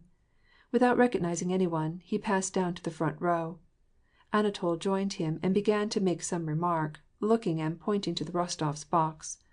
A flash of animation passed over Pierre's face as he caught sight of Natasha, and he hastily made his way across through the seats to where she was. Then, leaning his elbows on the edge of her box, he had a long conversation with her. While she was talking with Pierre, she heard a man's voice in the Countess Bezukhaya's box, and something told her that it was Anatol Kuragin. She glanced round, and their eyes met. She almost smiled, and he looked straight into her eyes with such an admiring, tender gaze, that it seemed to her strange to be so near him, to see him, to be so sure that she pleased him, and yet not to be acquainted with him. In the second act the stage represented a cemetery, and there was a hole in the canvas, which represented the moon, and the footlights were turned down, and the horns and contrabasses began to play in very deep tones, and the stage was invaded from both sides by a throng of men in black mantles. These men began to wave their arms, brandishing what seemed to be daggers. Then some other men rushed forward, and proceeded to drag away by main force that damsel who, in the previous act, had been dressed in white, but was now in a blue dress. Before they dragged her away, they sang with her for a long time, and at the sound of 3 thumps on something metallic behind the scenes, all fell on their knees and began to sing a prayer. In the entr'acte, a draught of cold air made its way into Ellen's box, as the door was opened and Anatol came in, bowing and trying not to disturb anyone. "Allow me to present my brother," said Ellen, uneasily glancing from Natasha to Anatol. Natasha turned her pretty, graceful head toward the handsome young man and smiled at him over her shoulder. Anatol, who was as fine-looking near at hand as he was at a distance, sat down by her, and said that he had been long wishing for the pleasure of her acquaintance, ever since that Naruishkin's ball, where he had seen her and never forgotten her. Kuragin was far cleverer and less affected with women than he was in the society of men. He spoke fluently and simply, and Natasha had a strange and agreeable feeling of ease in the company of this man, about whom so many rumors were current. He was not only not terrible, but his face even wore a naive, jolly, and good-natured smile. Kuragin asked her how she enjoyed the play, and told her how Semyonova, at the last performance, had gotten a fall while on the stage. "Do you know, countess," said he, suddenly addressing her, as though she were an old acquaintance, "we have been arranging a fancy dress party. You ought to take part in it. It will be very jolly. We shall all rendezvous at the Karagins'. Please come, won't you?" he insisted. In saying this he did not once take his smiling eyes from her face, her neck, her naked arms. Natasha was not left in doubt of the fact that he admired her. This was agreeable, but somehow she felt constrained and troubled by his presence. When she was not looking at him she was conscious that he was staring at her shoulders, and she involuntarily tried to catch his eyes, so that he might rather fix them on her face. But while she thus looked him in the eyes, she had a terrified consciousness that that barrier of modesty, which she had always felt before, kept other men at a distance, was down between him and her. Without being in the least able to explain it, she was conscious within 5 minutes that she was on a dangerously intimate footing with this man. She nervously turned a little, for fear he might put his hand on her bare arm, or kiss her on the neck. They talked about the simplest matters, and yet she felt that they were more intimate than she had ever been with any other man. She looked at Ellen and at her father, as though asking them what all this meant, but Ellen was busily engaged in conversation with some general, and paid no heed to her imploring look, and her father's said nothing more to her than what it always said: "Happy? Well, I am glad of it." During one of those moments of constraint, while Anatol's prominent eyes were calmly and boldly surveying her, Natasha, in order to break the silence, asked him how he liked Moscow. Natasha asked the question and blushed. It seemed to her all the time that she was doing something unbecoming in talking with him. Anatol smiled, as though to encourage her. "At first I was not particularly charmed with Moscow, because what a city ought to have, to be agreeable, is pretty women. Isn't that so? Well, now I like it very much," said he, giving her a significant look. "Will you come to our party, countess? Please do," said he, and stretching out his hand toward her bouquet, and lowering his voice, he added in French, "You will be the prettiest. Come, my dear countess, and, as a pledge, give me that flower." Natasha did not realize what he was saying any more than he did, but she had a consciousness that in his incomprehensible words there was an improper meaning. She knew not what reply to make, and turned away, pretending not to have heard him. But the instant that she turned away the thought came to her that he was there behind her, and so near. "What is he doing now? Is he ashamed of himself? Is he angry? Is it my business to make amends?" she asked herself. She could not refrain from glancing round. She looked straight into his eyes, and his nearness and self-possession, and the good-natured warmth of his smile, overcame her. She gave him an answering smile, and gazed straight into his eyes, and once more she realized, with the feeling of horror, that there was no barrier between them. The curtain again went up. Anatol left the box, calm and serene. Natasha rejoined her father in her own box, but already she was under the dominion of this world into which she had entered. Everything that passed before her eyes now seemed to her perfectly natural, while all her former thoughts concerning her lover, and the Princess Mariya, and her life in the country, vanished from her mind as though all that had taken place long, long ago. In the fourth act there was a strange kind of devil, who sang and gesticulated until a trap beneath him was opened, and he disappeared. This was all that Natasha noticed during the fourth act. Something agitated and disturbed her, and the cause of this annoyance was Kuragin, at whom she could not help looking. When they left the theatre, Anatol joined them, summoned their carriage, and helped them to get seated. As he was assisting Natasha, he squeezed her arm above the elbow. Startled and blushing, she looked at him. His brilliant eyes returned her gaze, and he gave her a tender smile.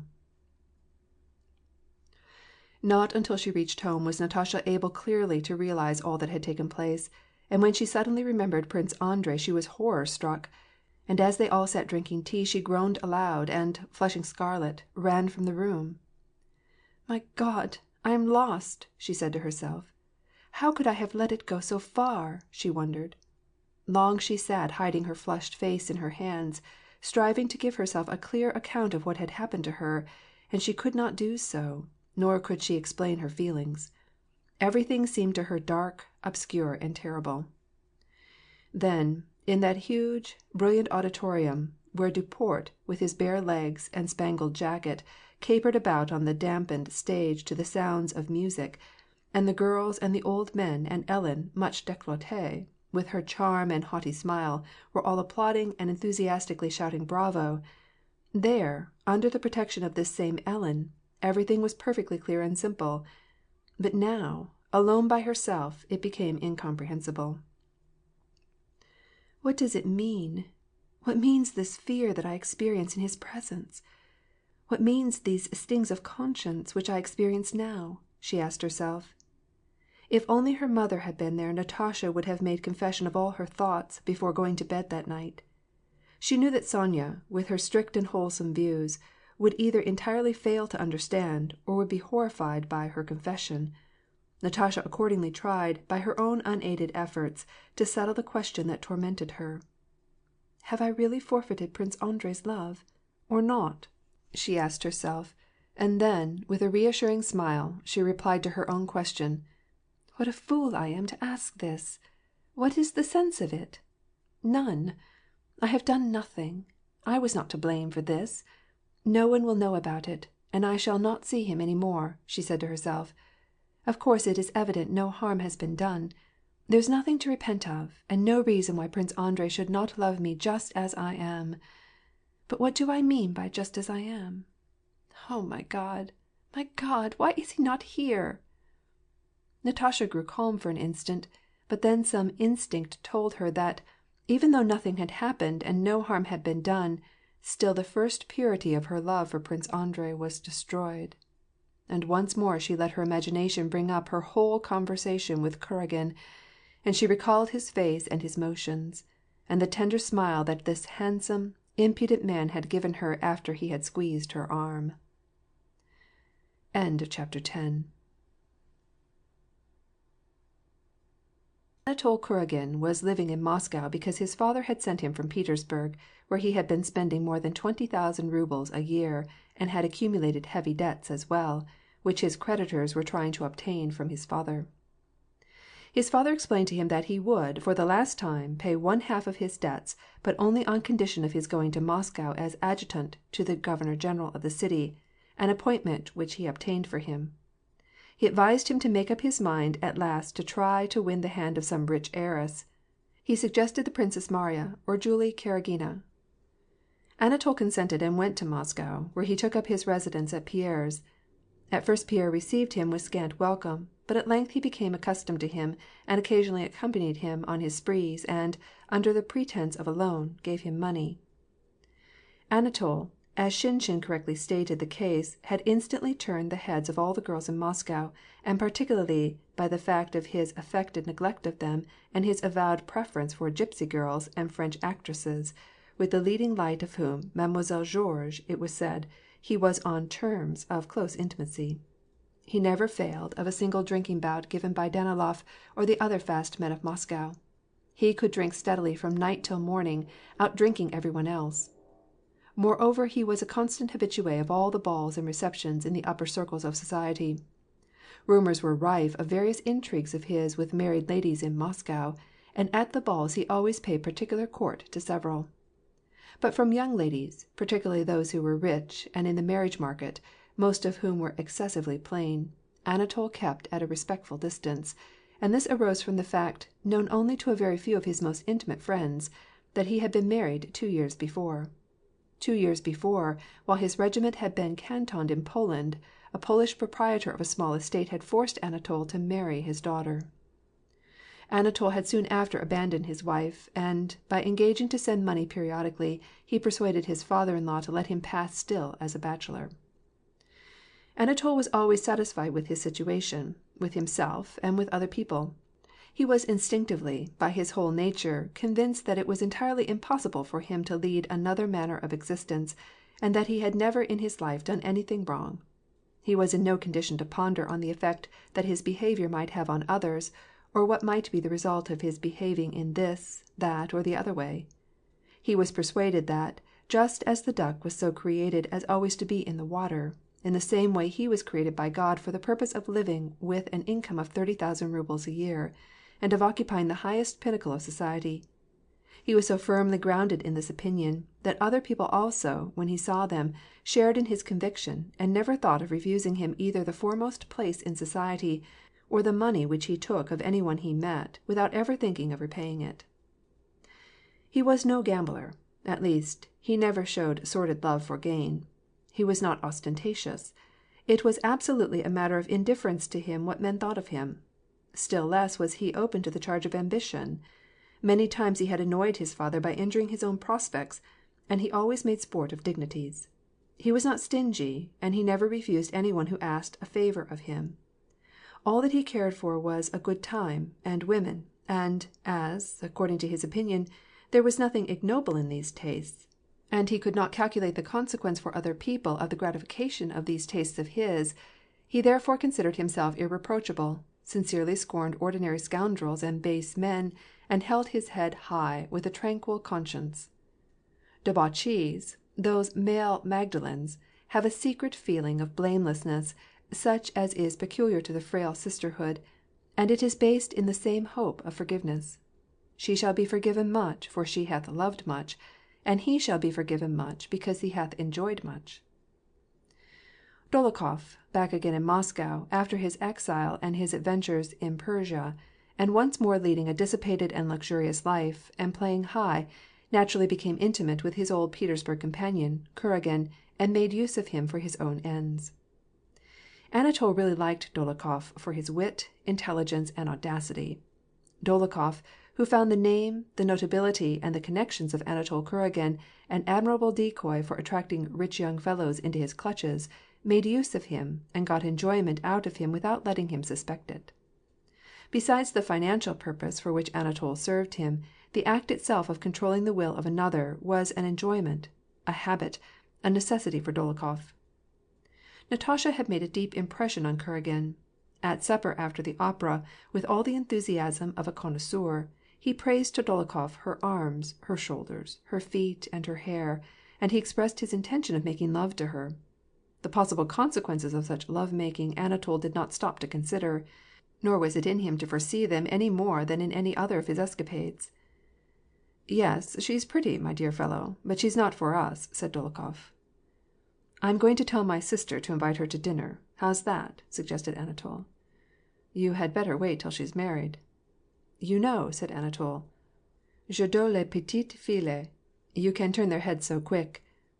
"You have already fallen into the hands of one petite fille," said Dolokhov, who knew about Anatol's marriage. "See?" "Well, can't get caught a second time, eh?" replied Anatol, good-naturedly laughing. End of chapter 11.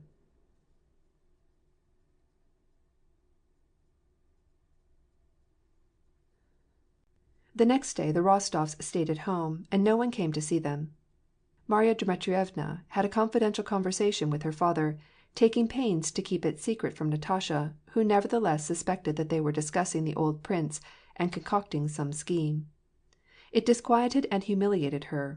She was every moment expecting Prince Andrei to come, and twice that day she sent the dvornik to the Bolkonskys to learn if he had arrived. But he was still absent. It was now more trying to her than during the first days of his absence.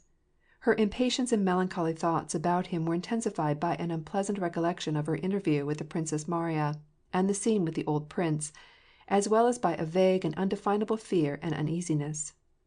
She had a notion that either he would not come at all, or that before he came something would happen. She found it impossible, as before, to have calm and collected thoughts about him when alone by herself.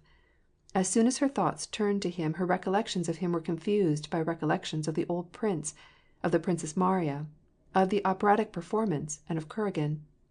Again the question arose whether she was not to blame, whether her troth plighted to Prince Andrei was not already broken; and again she would picture to herself, even to the most trifling details, every word, every gesture, every slightest shadow in the play of expression on the face of that man who had succeeded in arousing in her such a terrible and inexplicable feeling. In the eyes of the home circle, Natasha seemed livelier than usual, but she was far from being as calm and happy as she had been before. On Sunday morning, Marya Dmitrievna proposed to her guests to attend mass at the parish chapel of Uspeni na Mohiltsach. "I don't like these fashionable churches," said she, evidently priding herself on her independence. "God is everywhere one. We have an excellent pope and deacon as well, and the service is well performed. What kind of worship is it to have concerts given in the choir? I don't like it. It's mischievous nonsense." Marya Dmitrievna liked Sundays, and had them kept as high festivals. Her house was thoroughly washed and cleaned on Saturday. Neither she nor the people within her gates did any work. They wore their best clothes, and all went to mass. On Sunday she had prepared an extra fine dinner, and her servants were provided with vodka and a roasted goose or a suckling pig. But nothing in the whole house gave more decided evidence of its being a holiday than Marya Dmitrievna's broad, stern face, which on this occasion wore an unchangeable expression of solemn festivity. After mass, while they were drinking their coffee in the drawing room, where the furniture covers had been removed, a servant announced to Marya Dmitrievna that the carriage was at the door.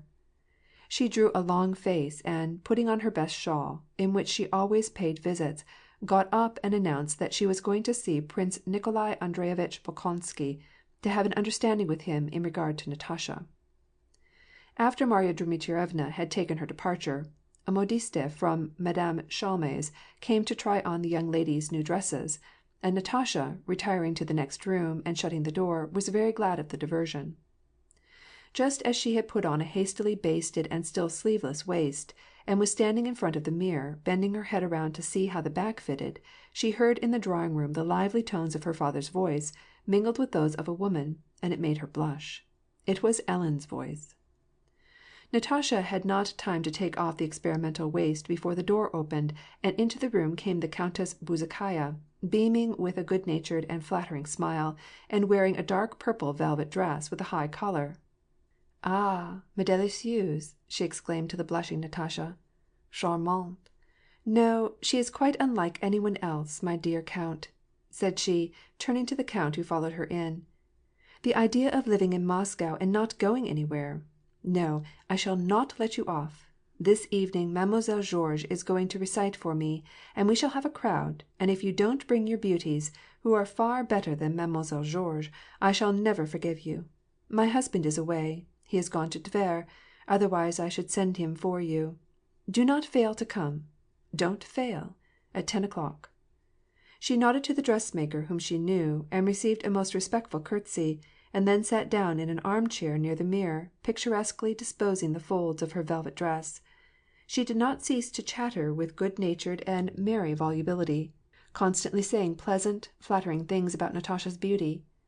She examined her dresses and praised them, also managed to say a good word for a new dress of her own, en gauze métallique, metallic gauze, which she had just received from Paris, and advised Natasha to get one like it.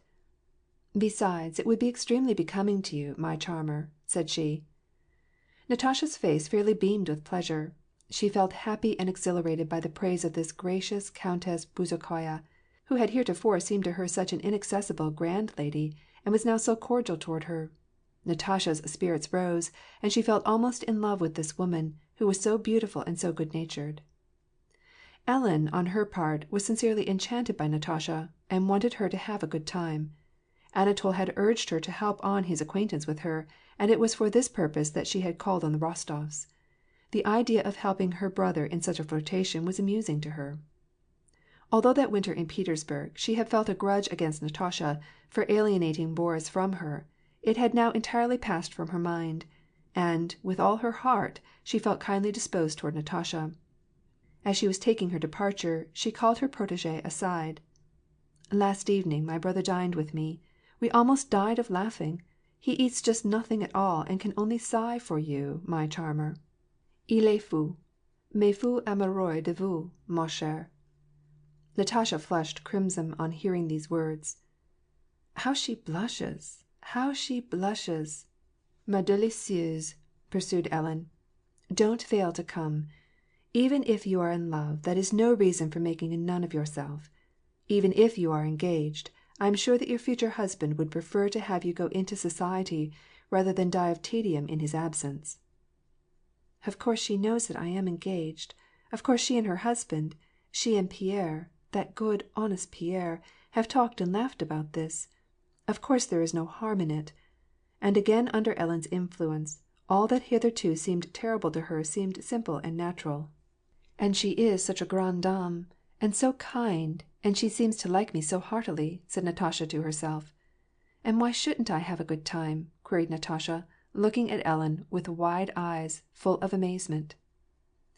Marya Dmitrievna returned in time for dinner, silent and solemn, having evidently suffered a rebuff at the old prince's. She was still laboring under too much excitement from her encounter to be able to give a calm account of it. To the count's question she replied that everything would be all right, and she would tell him about it the next day. When she was informed of the Count Bezukhaya's visit, and the invitation for the evening, she said, "I don't like the idea of your going to the Bezukhayas', and I should advise you not to. However, if you have already promised, go. Perhaps you will have some amusement," she added, addressing Natasha. End of chapter 12.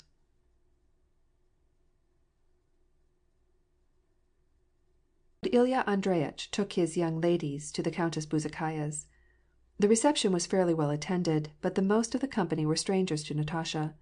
Count Ilya Andreyitch saw with dissatisfaction that the larger majority of those present consisted of men and women noted for their free and easy behavior. Mademoiselle Georges stood in one corner of the drawing-room surrounded by young men. There were a number of Frenchmen, and among them Metivier, who since Ellen's arrival had become an intimate at her house. Count Ilya Andreyitch decided not to take a hand at the card table, or to leave the girls, but to take his departure as soon as Mademoiselle Georges had finished her recitation. Anatol was at the door, evidently on the lookout for the Rostovs.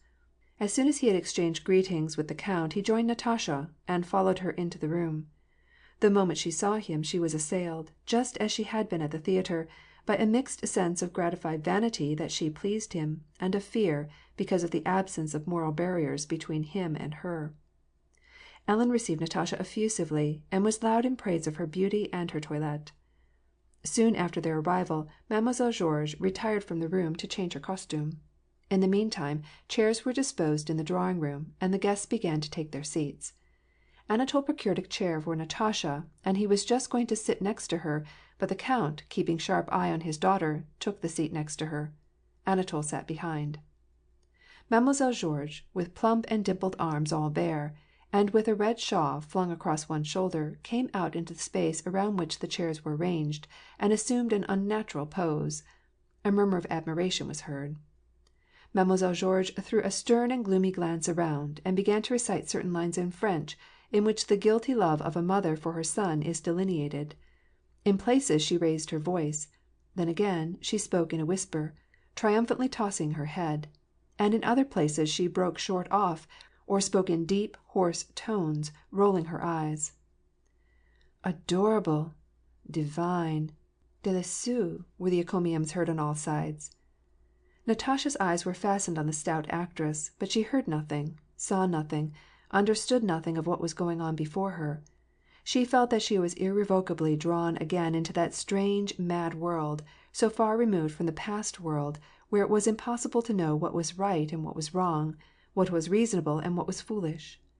Behind her sat Anatol, and she was conscious of his nearness, and with terror awaited some development. After the first monologue, the whole company arose and crowded around Mademoiselle Georges, expressing their delight and enthusiasm. "How beautiful she is!" said Natasha to her father, who had got up with the rest, and was starting to push his way through the throng toward the actress.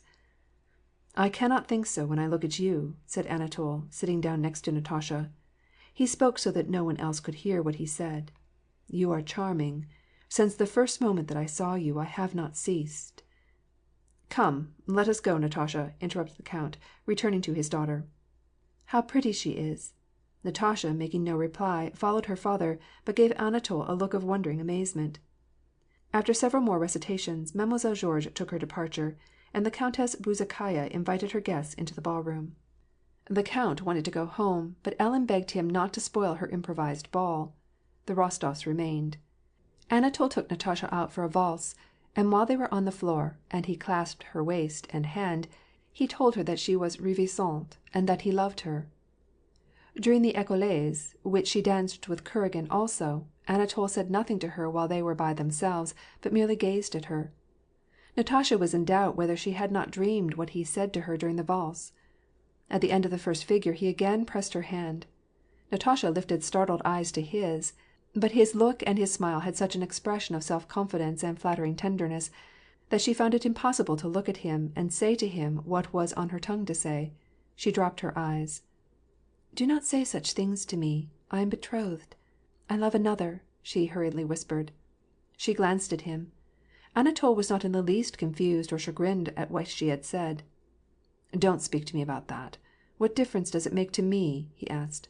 "I tell you I am madly, madly in love with you.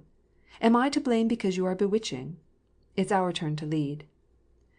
Natasha, excited and anxious, looked around with wide, frightened eyes, and gave the impression of being gayer than usual. She remembered almost nothing of what took place that evening. While they were dancing the écossaise and the Grossvater, her father came and urged her to go home with him, but she begged to stay a little longer. Wherever she was, whomever engaged her in conversation, she was conscious all the time of his eyes upon her. Afterwards she remembered asking her father's permission to go to the dressing-room to adjust her dress, and how Ellen followed her, and told her with a laugh that her brother was in love with her. She remembered how, in the little divan-room, she had again met Anatol, how Ellen had suddenly disappeared, leaving her alone with him, and how Anatol, seizing her hand, had said in a tender voice, "I cannot call upon you, but must I never see you? I love you madly, desperately. Can I not see you?" And then, blocking her way, he had bent down his face close to her face. His great, gleaming, masculine eyes were so near to her face that she could see nothing else except those eyes of his. "Nathalie?" She heard his voice whisper, with a questioning inflection, and her hand was squeezed almost painfully. "Nathalie?" "I do not understand at all. I have nothing to say," said her glance. His glowing lips approached her lips, but at that instant she felt that her deliverance had come, for the sound of Ellen's footstep and the rustle of her dress were heard in the room. Natasha glanced at Ellen, then blushing and trembling she gave him a terrified, questioning look, and started for the door. "Un mot, un seul, au nom de Dieu," said Anatol. She paused. She felt that it was necessary for her to hear that single word, which would afford her an explanation of what had happened, and allow her something tangible to answer. "Nathalie, un mot, un seul," he kept repeating, evidently not knowing what to say, and he repeated it until Ellen came close to him. Ellen and Natasha returned together to the drawing-room. Declining the invitation to stay to supper, the Rostofs went home. That night Natasha could not sleep at all. She was tormented by the question which she could not answer, which she loved, Anatol or Prince Andrei. She loved Prince Andrei. She had a very distinct remembrance of how warmly she loved him. But she loved Anatol also. There could be no doubt about that. Otherwise, how could all of this have taken place? She asked herself. If it was possible for me, on saying good-bye to him, to answer his smiles with smiles, if I could permit myself to go so far, then of course I was in love with him at first sight. He certainly is good, and noble, and handsome, and it is impossible not to be in love with him. What can I do when I love him, and love the other too? She asked herself, and found no solution to the vexing problem. End of chapter 13. Chapter 14. Morning came, with its usual occupations and bustle. All arose, stirred about, engaged in talk. Once more the modiste came. Again Marya Dmitrievna appeared and summoned them down to tea. Natasha, with wide-opened eyes, as though trying to anticipate and intercept every glance fixed upon her, looked anxiously about, and struggled to seem the same as usual. After breakfast, which was her favorite time, Marya Dmitrievna sat down in her easy-chair and called Natasha and the old count to her. "Well," with strong emphasis on the word, "well, my friends, now I have thought the whole matter over, and this is my advice," she began. "Yesterday, as you know, I went to see Prince Nikolai. Well," again with strong emphasis, "I had an interview with him. He thought to shout me down, but I am not to be shouted down so easily. I had it all out with him." "Well, what did he do?" asked the count. "What did he do? He's a raving maniac, won't listen to anything. Well, what's the use of talking? And, meanwhile, we are tormenting this poor girl so," said Marya Dmitrievna.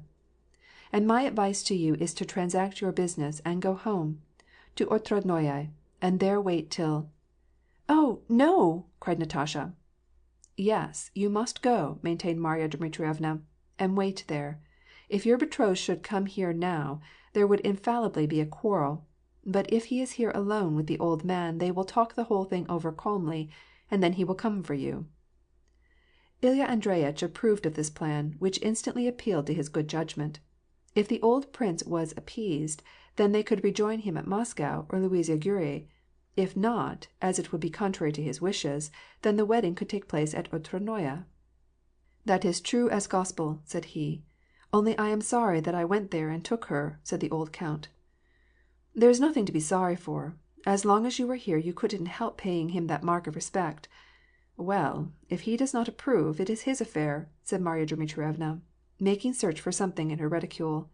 "Besides, the trousseau is all ready, so what have you to wait for? And what isn't ready I will send to you. Indeed, I am sorry about it, but you would be much better off to return, and God be with you." Having succeeded in finding what she was searching for, she handed it to Natasha. It was a letter from the Princess Mariya. "She's written to you. How she torments herself, poor soul! She is afraid you will imagine that she does not like you." "Well, and she doesn't like me," said Natasha. "Nonsense! Don't say such a thing!" cried Marya Dmitrievna. "I take no one's opinion. I know she does not like me," said Natasha boldly, snatching the letter, and her face assumed such an expression of hard and angry determination that it caused Marya Dmitrievna to look at her more closely and frown. "Don't you contradict me that way, Matushka," said she. "What I tell you is the truth. Go and reply to her letter."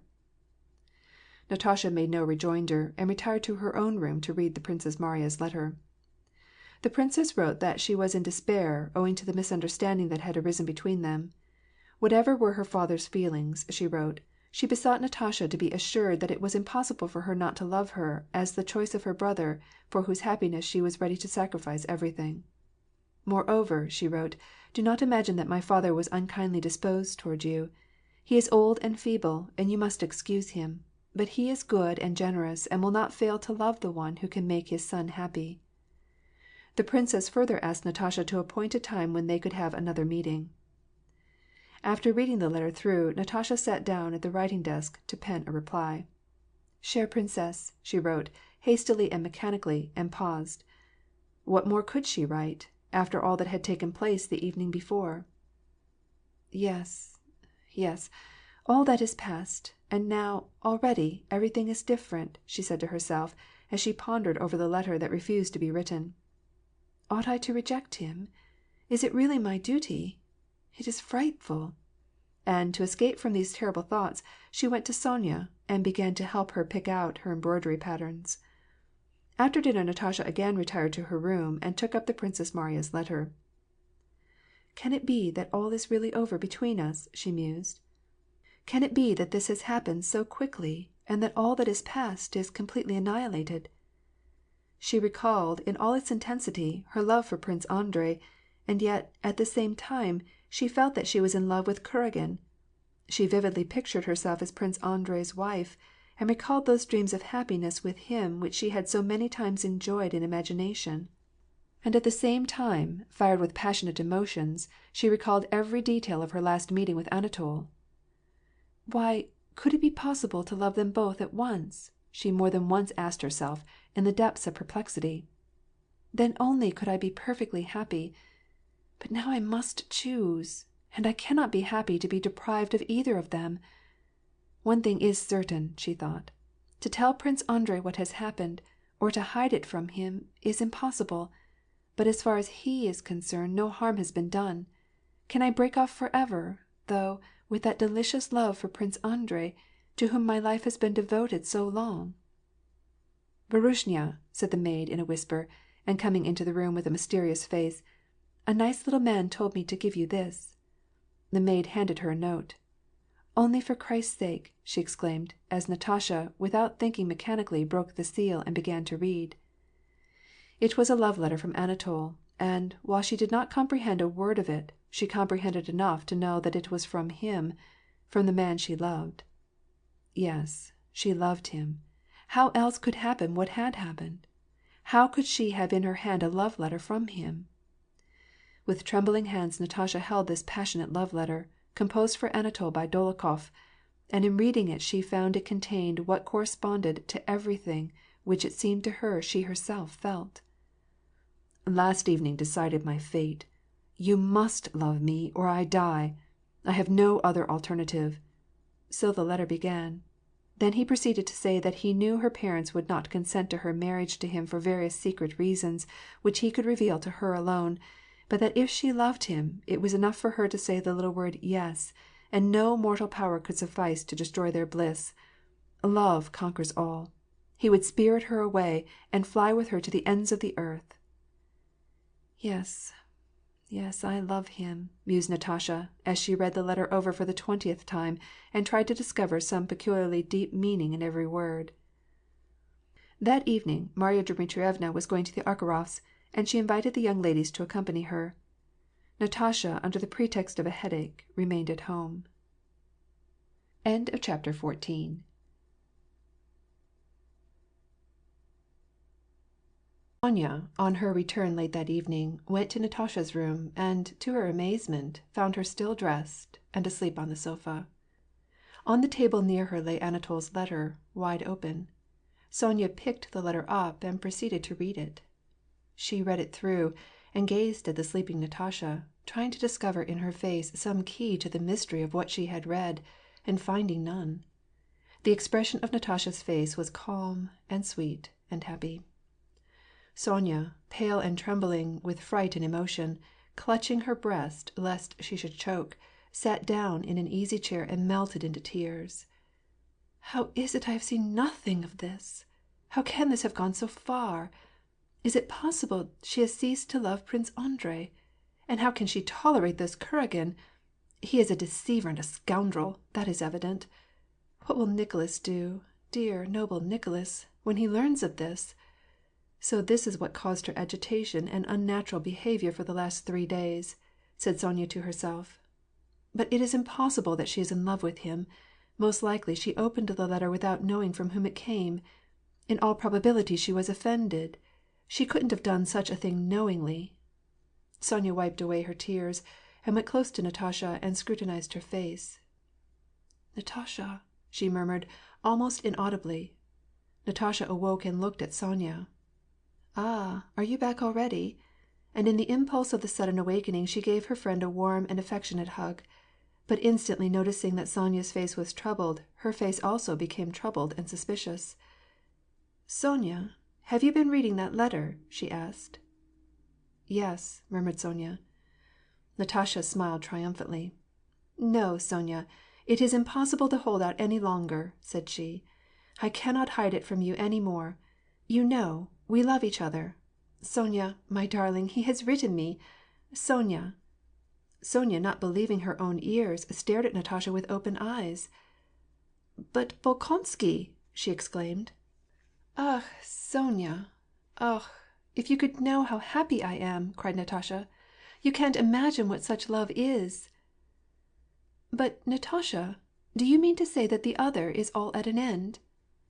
Natasha gazed at Sonya with wide open eyes, as though she did not understand her question. What? Have you broken with Prince Andrei?" demanded Sonya. "Ugh, you can't comprehend it. Don't talk nonsense. Listen to me," said Natasha, with a flash of ill temper. "No, I cannot believe this," insisted Sonya. "I cannot understand it. How can you have loved one man a whole year and then suddenly why, you have only seen him 3 times! Natasha, I don't believe you. You are joking. In 3 days to forget everything? And so—" "3 days!" interrupted Natasha. "It seems to me as if I had loved him for 100 years. It seems to me as if I had never loved any one else before him. You cannot comprehend it. Sonya, wait, sit down." Natasha threw her arms around her and kissed her. "I have been told, and you have probably heard, that such love as this existed. But now for the first time I experience it. It is not like the one before. The moment I set eyes on him, I felt that he was my master, that I was his slave, and that I could not help loving him. Yes, his slave. Whatever he commands me, I obey him. You can't understand that. What can I do? What can I do, Sonya?" pleaded Natasha, with a happy, frightened face. "But just think what you are doing," insisted Sonya. "I cannot let this go on, this clandestine correspondence. How could you permit him to go so far?" asked she, with a horror and aversion which she had tried in vain to hide. "I have told you," replied Natasha, "that I have no will about it. Why can't you understand? I love him."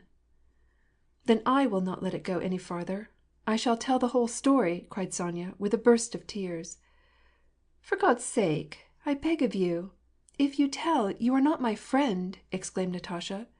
"Do you wish me to be unhappy? Do you wish to separate us?" Seeing how passionately excited Natasha was, Sonya shed tears of shame and regret for her friend. "But what has passed between you?" she asked. "What has he said to you? Why doesn't he come to the house?" Natasha made no reply to this question. "For God's sake, Sonya, don't tell anyone.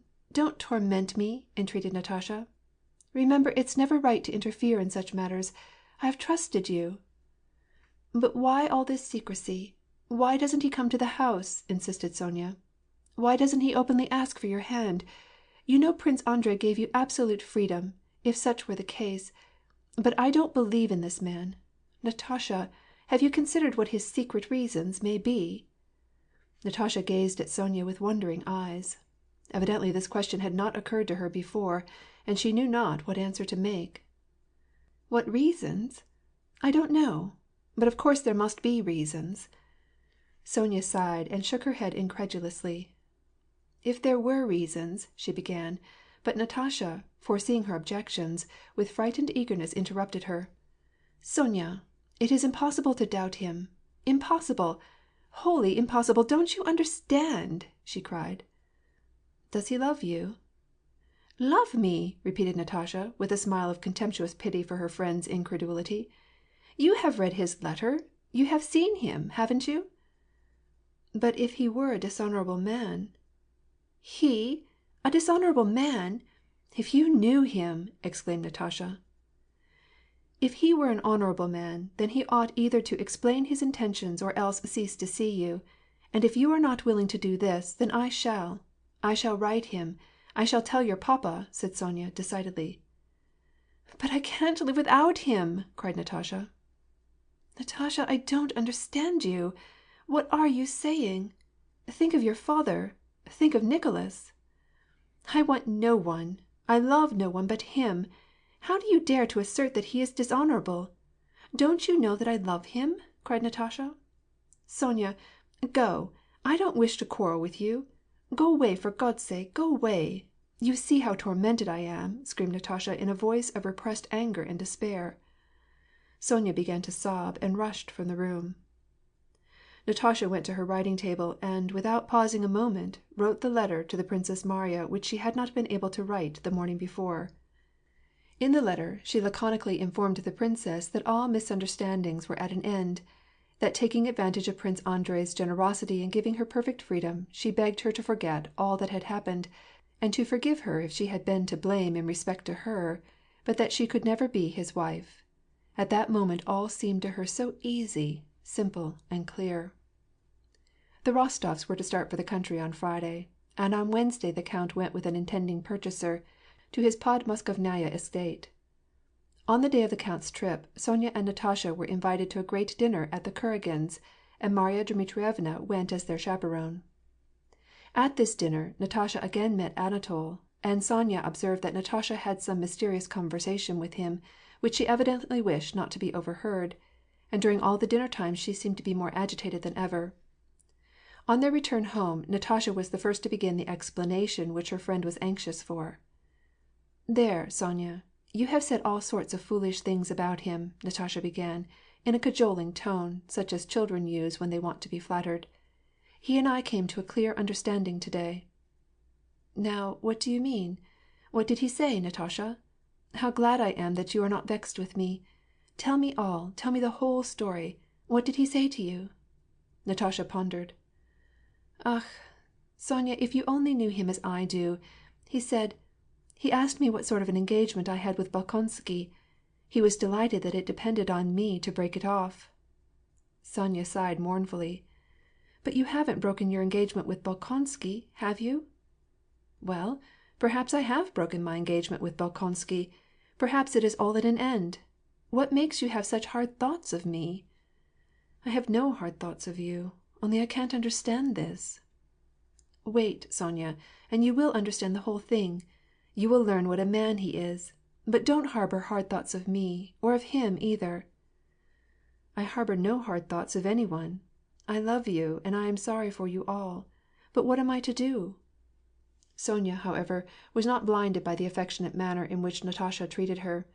The more gentle and insinuating Natasha's face grew, the more stern and serious became Sonya's face. "Natasha," said she, "you yourself begged me not to say any more about this to you, and I have not, and now you reopen it yourself. Natasha, I don't have any faith in him. Why all this mystery?"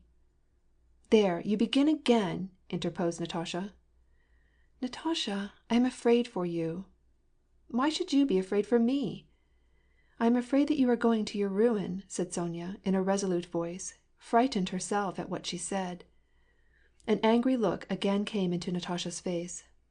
"I will go to my ruin. I certainly will. And the faster the better. It's no affair of yours. It won't hurt you, even if it does hurt me. Leave me. Leave. I hate you." "Natasha," expostulated Sonya, in dismay. "I hate you. I hate you. We can never be friends any more." Natasha rushed out of the room. Natasha had nothing more to say to Sonya, and she avoided her. With that peculiar expression of nervous preoccupation and guilt, she wandered up and down the rooms, trying one occupation after another, and instantly abandoning them. Hard as this was for Sonya, she did not let her out of her sight for a single moment, but followed her everywhere she went. On the day before the Count's return, Sonya observed that Natasha spent the whole morning at the parlor window, as though in expectation of some one, and that she made some sort of signal to an officer who drove by, and who Sonya thought must have been Anatol. Sonya began to observe her friend still more closely, and remarked that during all dinner time and throughout the evening, Natasha was in a strange and unnatural state of excitement, answering at random the questions that were asked her, beginning and not finishing sentences, and laughing at everything. After tea, Sonya saw a timid chambermaid watching for her at Natasha's door. She let her pass in, and listening at the keyhole discovered that she was the bearer of another letter. And suddenly it became clear to Sonya that Natasha had some terrible plan on foot for that evening. Sonya knocked loudly at the door. Natasha refused to admit her. "She is going to elope with him," said Sonya to herself. "She is quite ready for anything. Her face today had a peculiarly pitiful and determined expression. She wept when she said good-bye to her father yesterday," Sonya remembered. "Yes, it is evident that she is going to elope with him. What can I do about it?" mused Sonya, now recalling all the circumstances that made her think Natasha had adopted some terrible resolution. "The Count is away. What can I do? Write to Kuragin and demand of him an explanation. But who would make him reply to it? Write to Pierre, as Prince Andrei told me to do in case of misfortune? But perhaps she has already broken with Bolkonsky. Certainly Natasha sent her letter to the princess last evening. If her father were only here!" It seemed terrible to tell Marya Dmitrievna, who had such confidence in Natasha. But what else can I do? Mused Sonya, as she stood in the dark corridor. Now or never is the time to show that I am grateful to this dear family, and that I love Nicholas. No, even if I have to stay awake for 3 nights, I will not leave this corridor, and I will detain her by main force, and I will not allow any scandal to happen to this family, she said to herself. End of chapter 15.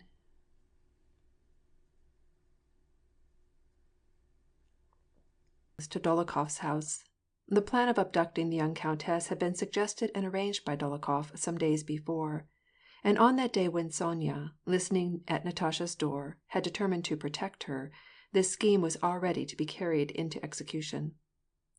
Natasha had agreed to meet Kuragin at 10 o'clock that evening at the rear entrance. Kuragin was to place her in a troika, which should be in waiting, and carry her 60 versts to the village of Kamienko, where an unfrocked pope would be in readiness to perform the mock marriage ceremony. At Kamienko, a relay would be ready to take them toward Warsaw, and thence by regular stages they would make their escape abroad.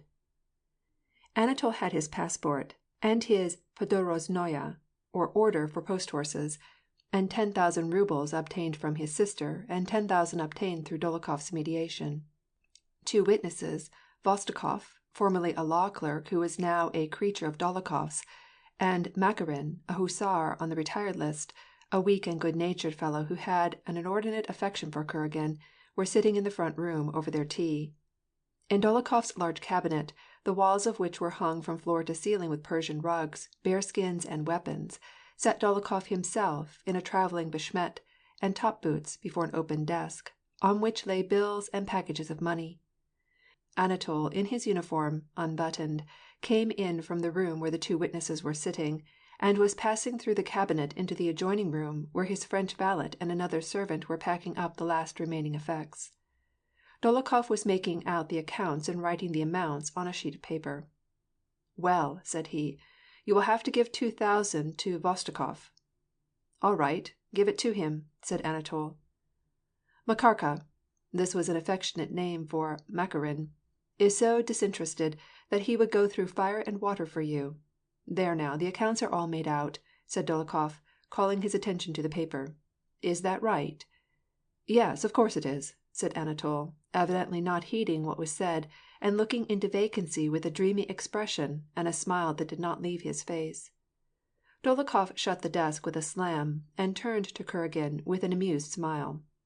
"But see here, now, you'd better give this up. There's still time," said he. "Fool! Durak!" said Anatol. "Stop talking nonsense. If you only knew, but only the devil knows what this is to me." "Honestly, throw it up," said Dólokhov. "I tell you the honest truth. Do you imagine that this is a joke that you are going into?" "There you are, stirring me up again. Go to the devil!" exclaimed Anatol, scowling. "I have no time to listen to your idiotic twaddle." And he started to leave the room. Dólokhov smiled scornfully and condescendingly as Anatol turned away. "Wait," he cried after him. "I am not joking. I am telling you the truth. Come here. Come here, I say." Anatol came back into the room again, and, trying to concentrate his attention, gazed at Dólokhov, apparently quite under the influence of his will. "Listen to me, I suspect for the last time. Why should I jest with you? Have I done anything to thwart you? Who is it that has made all the arrangements for you? Who found your pope for you? Who procured your passport? Who got the money for you? Haven't I done the whole thing?" "Yes, and I thank you.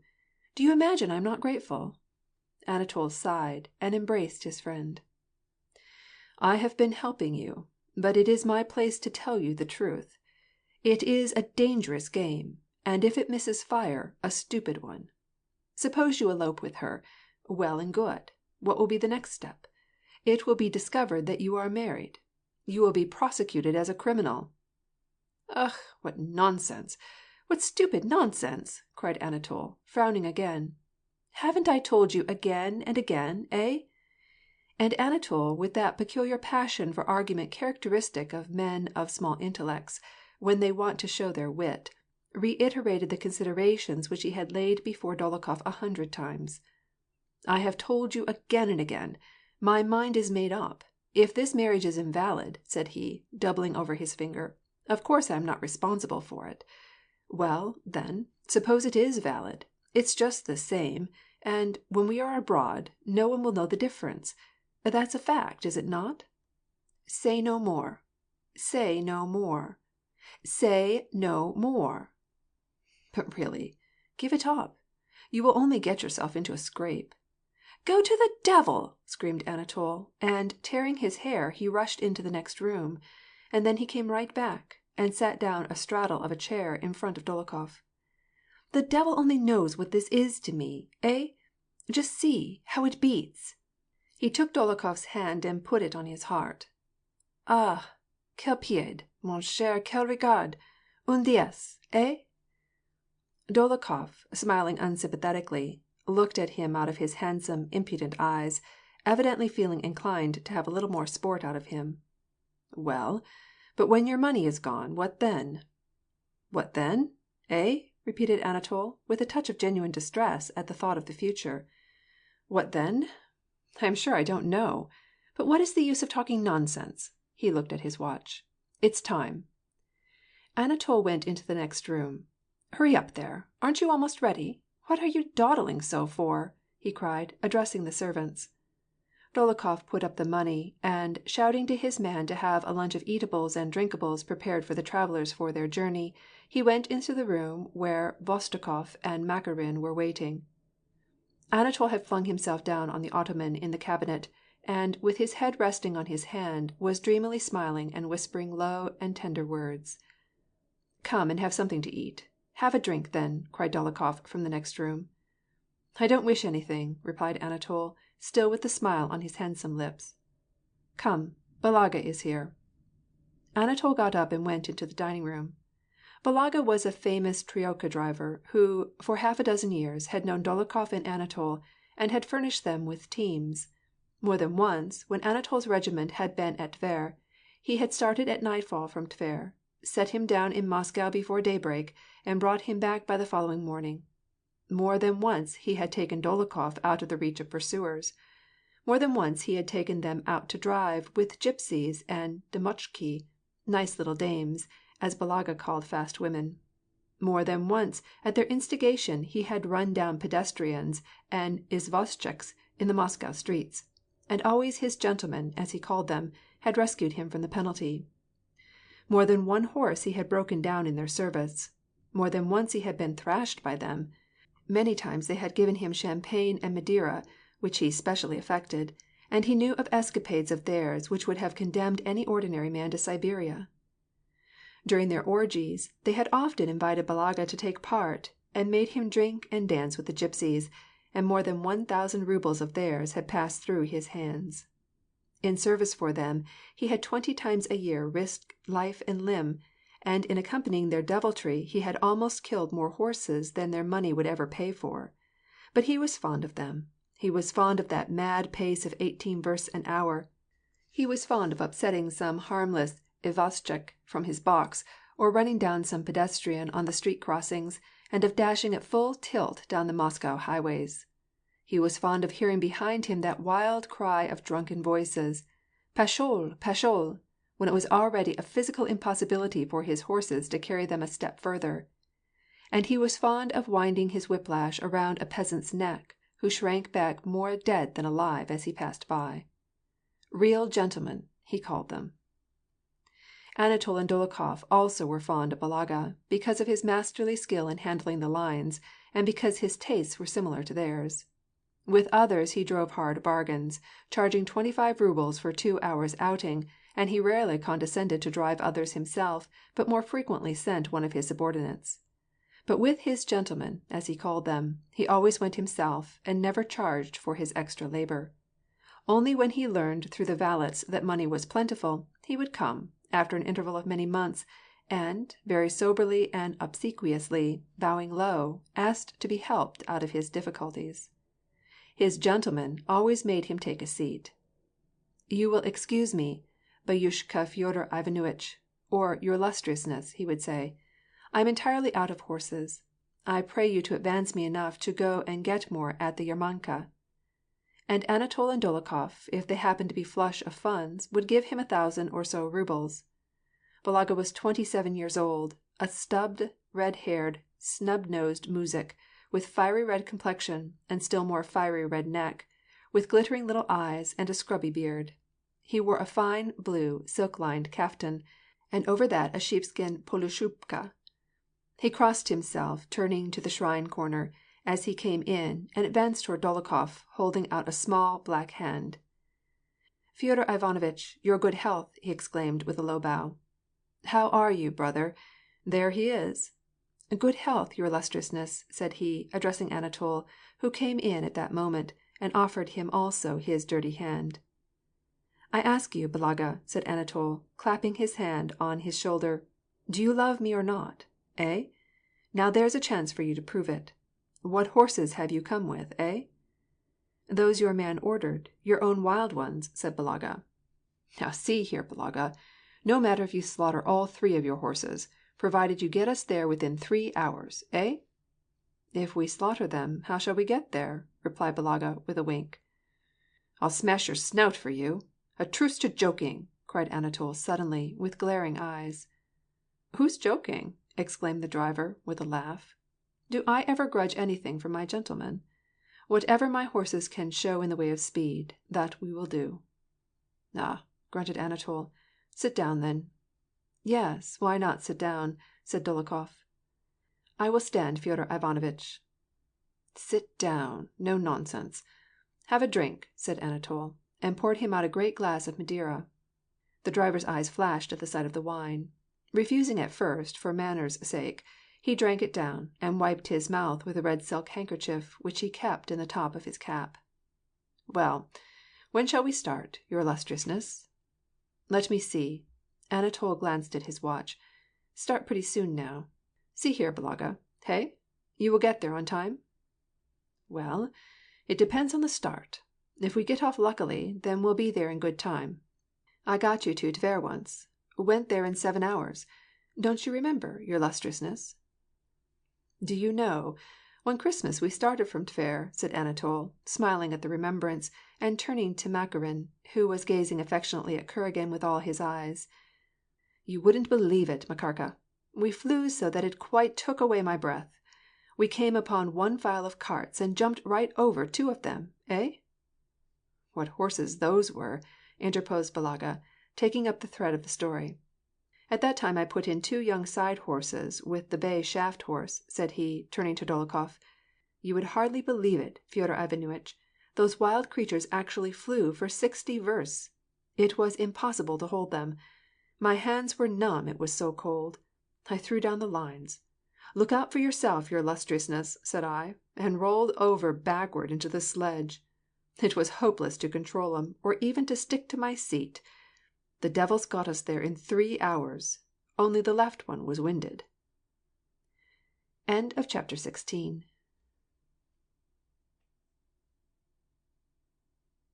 Anatol left the room, and at the end of a few minutes came back in a sable shubka, girded with a silver-buckled leather belt, and wearing a sable cap, jauntily set on one side, and very becoming to his handsome face. Glancing into the mirror, and then taking the same posture before Dolokhof which the mirror had told him was the most effective, he seized a glass of wine. "Well, Fedya, good-bye. Prashchai. Thank you for everything. Prashchai," said Anatol. "Well, comrades, friends," he pondered a moment, "friends of my youth. Prashchait," he said, turning to Makarin and the others. Although they were all going with him, Anatol evidently wanted to do something affecting and solemn on the occasion of this farewell. He spoke in a low, slow, deep voice, and throwing out his chest, he swayed a little as he rested his weight on one leg. "All of you take your glasses. You too, Balaga. Well, comrades, friends of my youth. We have had jolly good times together. We have enjoyed life. We have been on many sprees, eh? Now, when shall we meet again? I am going abroad. Farewell. Prashchai, my boys. To your health.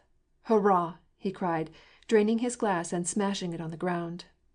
"To your good health!" exclaimed Balaga, also draining his glass, and wiping it with his handkerchief. Makarin, with tears in his eyes, embraced Anatol. "Ugh, Prince, how sad that we should have to part!" he exclaimed. "Come, let us be off," cried Anatol. Balaga was on the point of leaving the room. "Hold on there, wait," said Anatol. "Shut the door. We must sit down first. There, that's the way." They closed the door and sat down, for the sake of the superstition. "Well, now be off with you, boys," said Anatol, getting up. Anatol's valet, Joseph, gave him his purse and sabre, and all flocked into the anteroom. "But where is the shuba?" demanded Dolokhof. "Hey, Ignatka, go to Matriona Matveyevna and ask her for the shuba, the sable cloak. I know how girls go off on such occasions," exclaimed Dolokhof with a wink. "She will come running out more dead than alive, dressed for staying in the house, and if you delay a moment too long, there will be tears, and 'O papasha' and 'O mamasha,' and she'll be cold and back she'll go. So be sure you take this shuba with you, and have it all ready in the sledge." The valet brought a woman's cloak, lined with fox. "You fool, I told you to get the sable. Hey, Matryoshka, bring the sable," he shouted, his voice ringing down through the rooms. A handsome gypsy girl, though thin and pale, with brilliant black eyes and curly, purplish black hair, with a red shawl over her shoulders, came hurrying out with the sable cloak over her arm. "Why, I don't care, take it," said she, evidently afraid of her master, and yet regretting the cloak. Dolokhof, without heeding her, took the fox-skin shuba, threw it over Matriosha, and wrapped it round her. "So," said Dolokhof. "And so," he repeated, as he pulled the collar up above her head, leaving only a small opening for her face. "That's the way, do you see?" And he moved Anatol's head towards the opening left by the collar, where Matriosha's brilliant smile could alone be seen. "Well, good-bye, Matriosha. Prashchai," said Anatol, kissing her. "Ekh, my follies here are ended. Give my regards to Stioshka. Well, Prashchai, Matryoshka. Wish me good luck." "Well, then, Prince, God grant you the best of luck," said Matriosha in her gypsy accent. At the doorstep 2 triokas were waiting, with 2 jaunty yamschchiks in attendance. Balaga was on the box of the first sledge and, with his elbows held high, was deliberately sorting the reins. Anatol and Dolokhof got in behind him.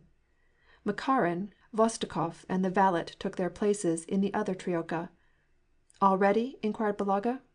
"Let her go!" he cried, twisting the reins round his wrists, and the 3 horses flew like the wind down the Nikitsky Boulevard.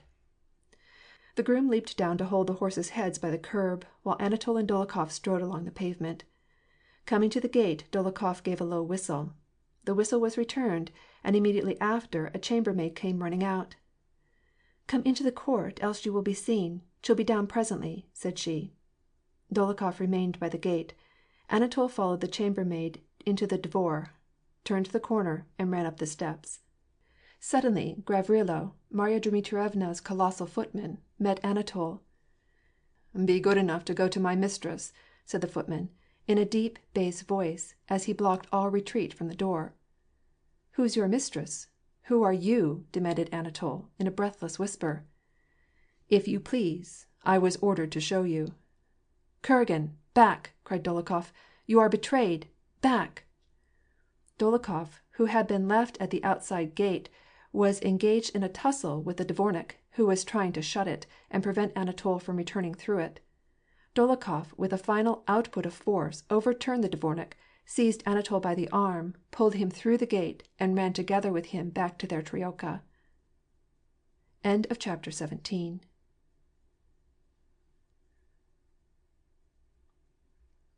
Marya Dmitrievna, finding the weeping Sonya in the corridor, had obliged her to confess the whole.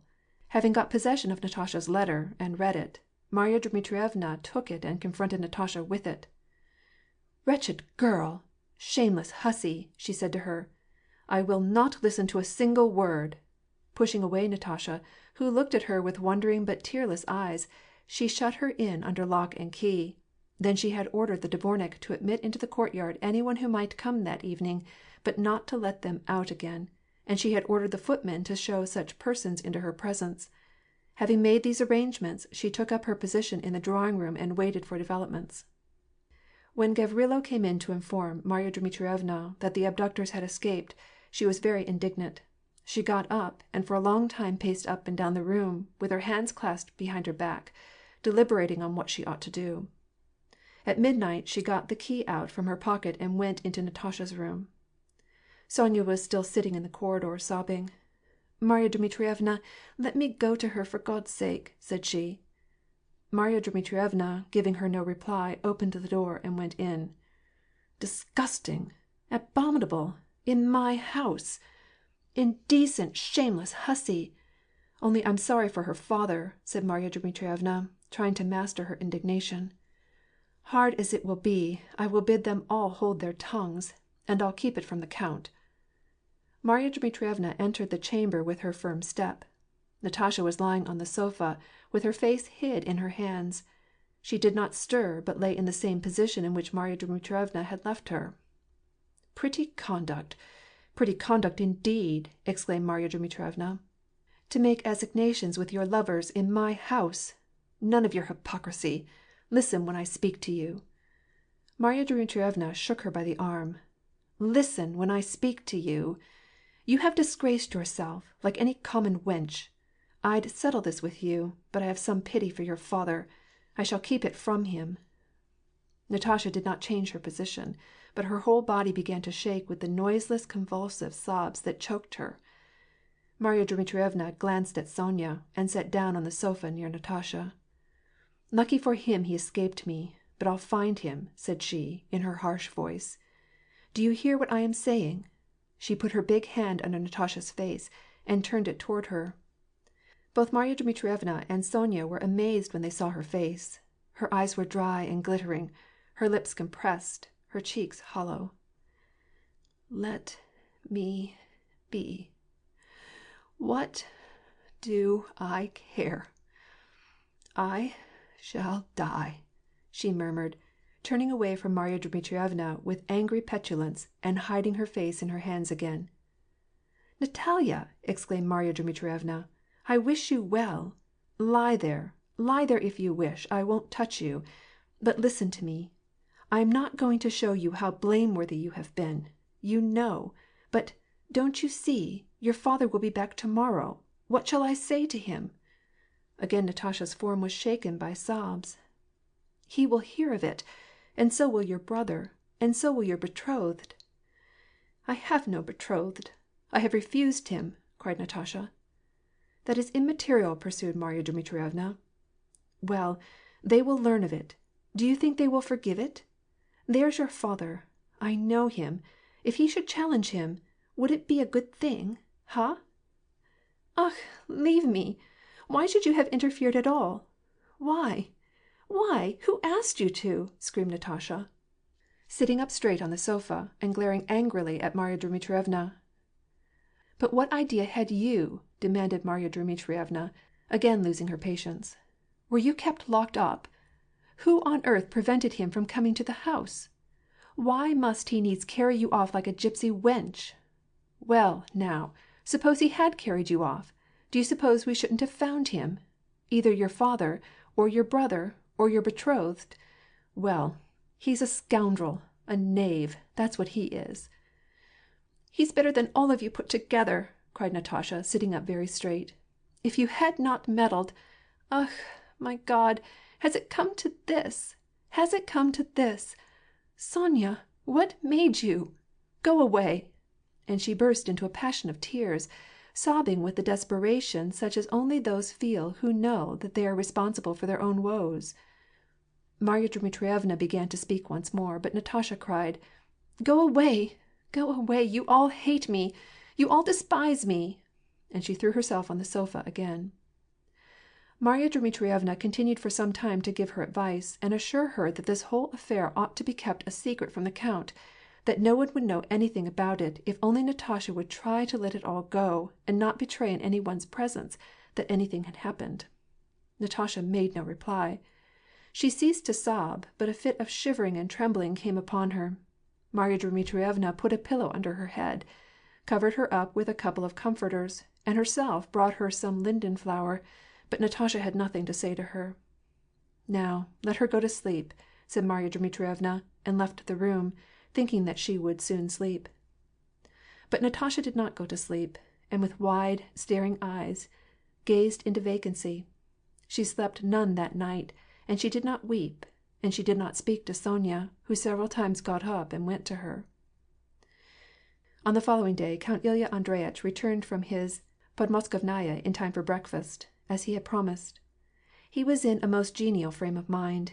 He had come to a satisfactory arrangement with his purchaser, and now there was nothing to detain him in Moscow, and away from his countess, whom he was very anxious to see. Marya Dmitrievna met him, and informed him that Natasha had been ill the day before, that they had sent for the doctor, and now she was better. Natasha that morning did not leave her room. With set, cracked lips, with wide, dry eyes, she kept her place by the window, and anxiously gazed at the passers-by in the street, and turned anxiously towards those who entered her room. She was evidently expecting news from him, expecting that either he would himself come or send her a letter. When the count went to her, she heard the sound of his heavy steps, and turned round nervously, and then her face assumed its former expression of hauteur, and even anger. She did not even get up to meet him. "What is the matter with thee, my angel? Are you ill?" asked the count. Natasha hesitated. "Yes, I am ill," said she. In reply to the count's anxious questions why she was so cast down, and whether anything had happened to her lover, she assured him that nothing had happened, and begged him not to be disturbed. Marya Dmitrievna confirmed Natasha's statement that nothing had happened, but the count, judging from the imaginary illness, and by his daughter's absent-mindedness, by the troubled faces of Sonya and Marya Dmitrievna, saw clearly that during his absence something must have happened.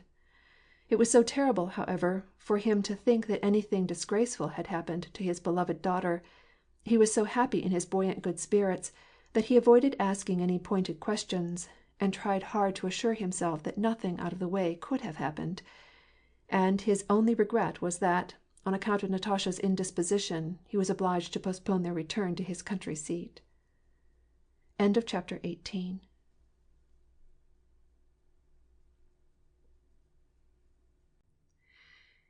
Pierre, on the day of his wife's arrival at Moscow, had made up his mind to take a journey somewhere, so as to avoid being with her.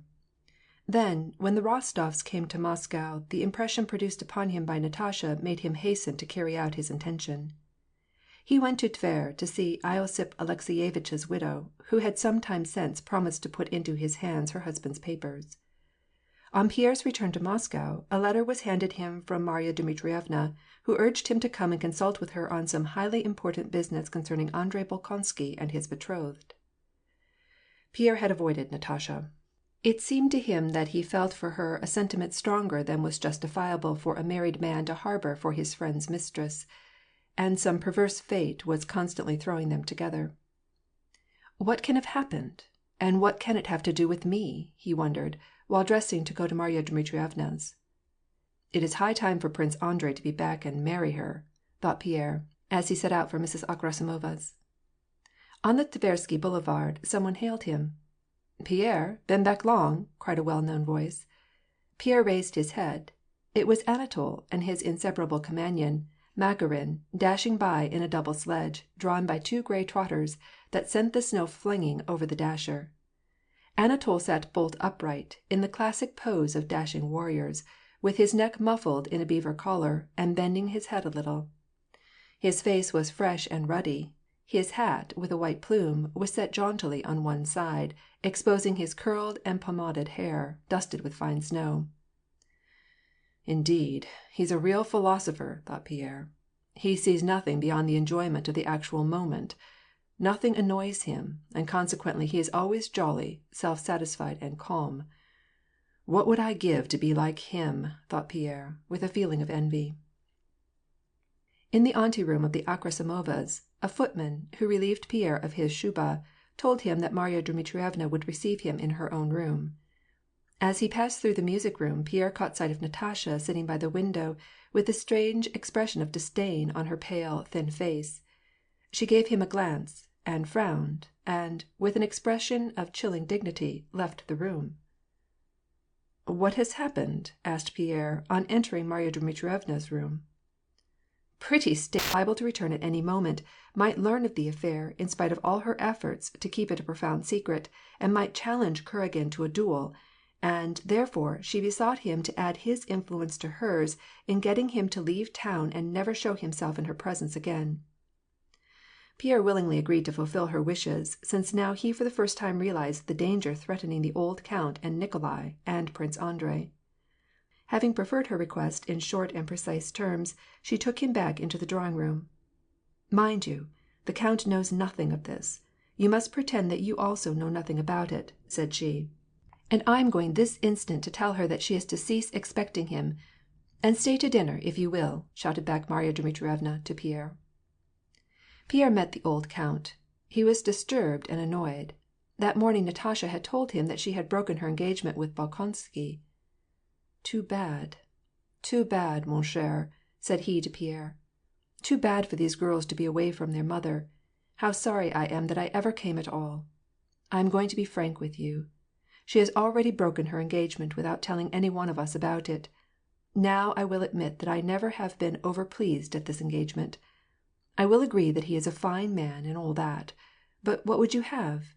There would not be much happiness if the father was opposed. And Natasha would not lack chances of getting married. Still, the affair has gone on so long, and to have such a step taken without consulting father or mother! And now she's sick, and God knows what's the matter. It's a bad thing, Count, a bad thing, for daughters to be without their mother." Pierre perceived that the count was very much disconcerted, and he tried to bring the conversation round to other topics, but the count kept returning to his grievance. Sonya, with anxious face, came into the drawing-room.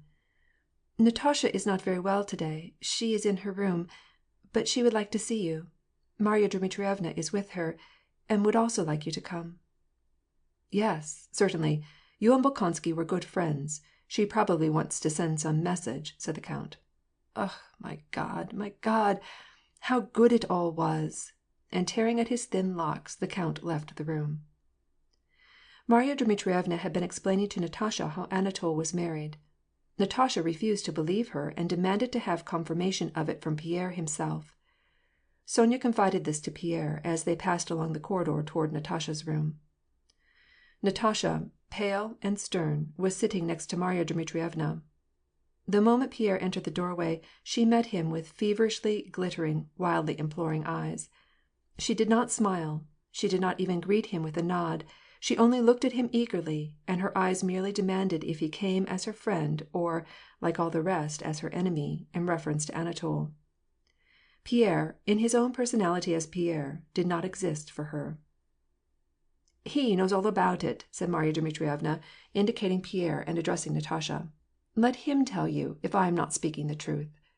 Natasha, as a wounded animal at bay, glares at the dogs and huntsmen approaching, looked first at the one and then at the other. "Natalia Ilyinichna," Pierre began, dropping his eyes and experiencing a feeling of compunction for her, and of aversion to the operation which he was obliged to perform. "It is true. Whether this is true or not true, as far as you are concerned, it cannot matter, because—" "Then it is not true that he is married?" "Nay, it is true." "Has he been married for some time?" she asked. "On your word of honor!" Pierre gave her his solemn word of honor. "Is he still in town?" she asked hurriedly. "Yes, I have just seen him." The effort to say more was evidently too much for her, and she made them a sign with her hand to leave her alone. End of chapter 19.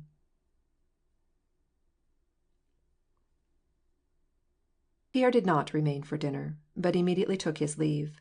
He went out for the purpose of finding Anatol Kuragin, the mere thought of whom now made all the blood rush to his heart and almost choke him.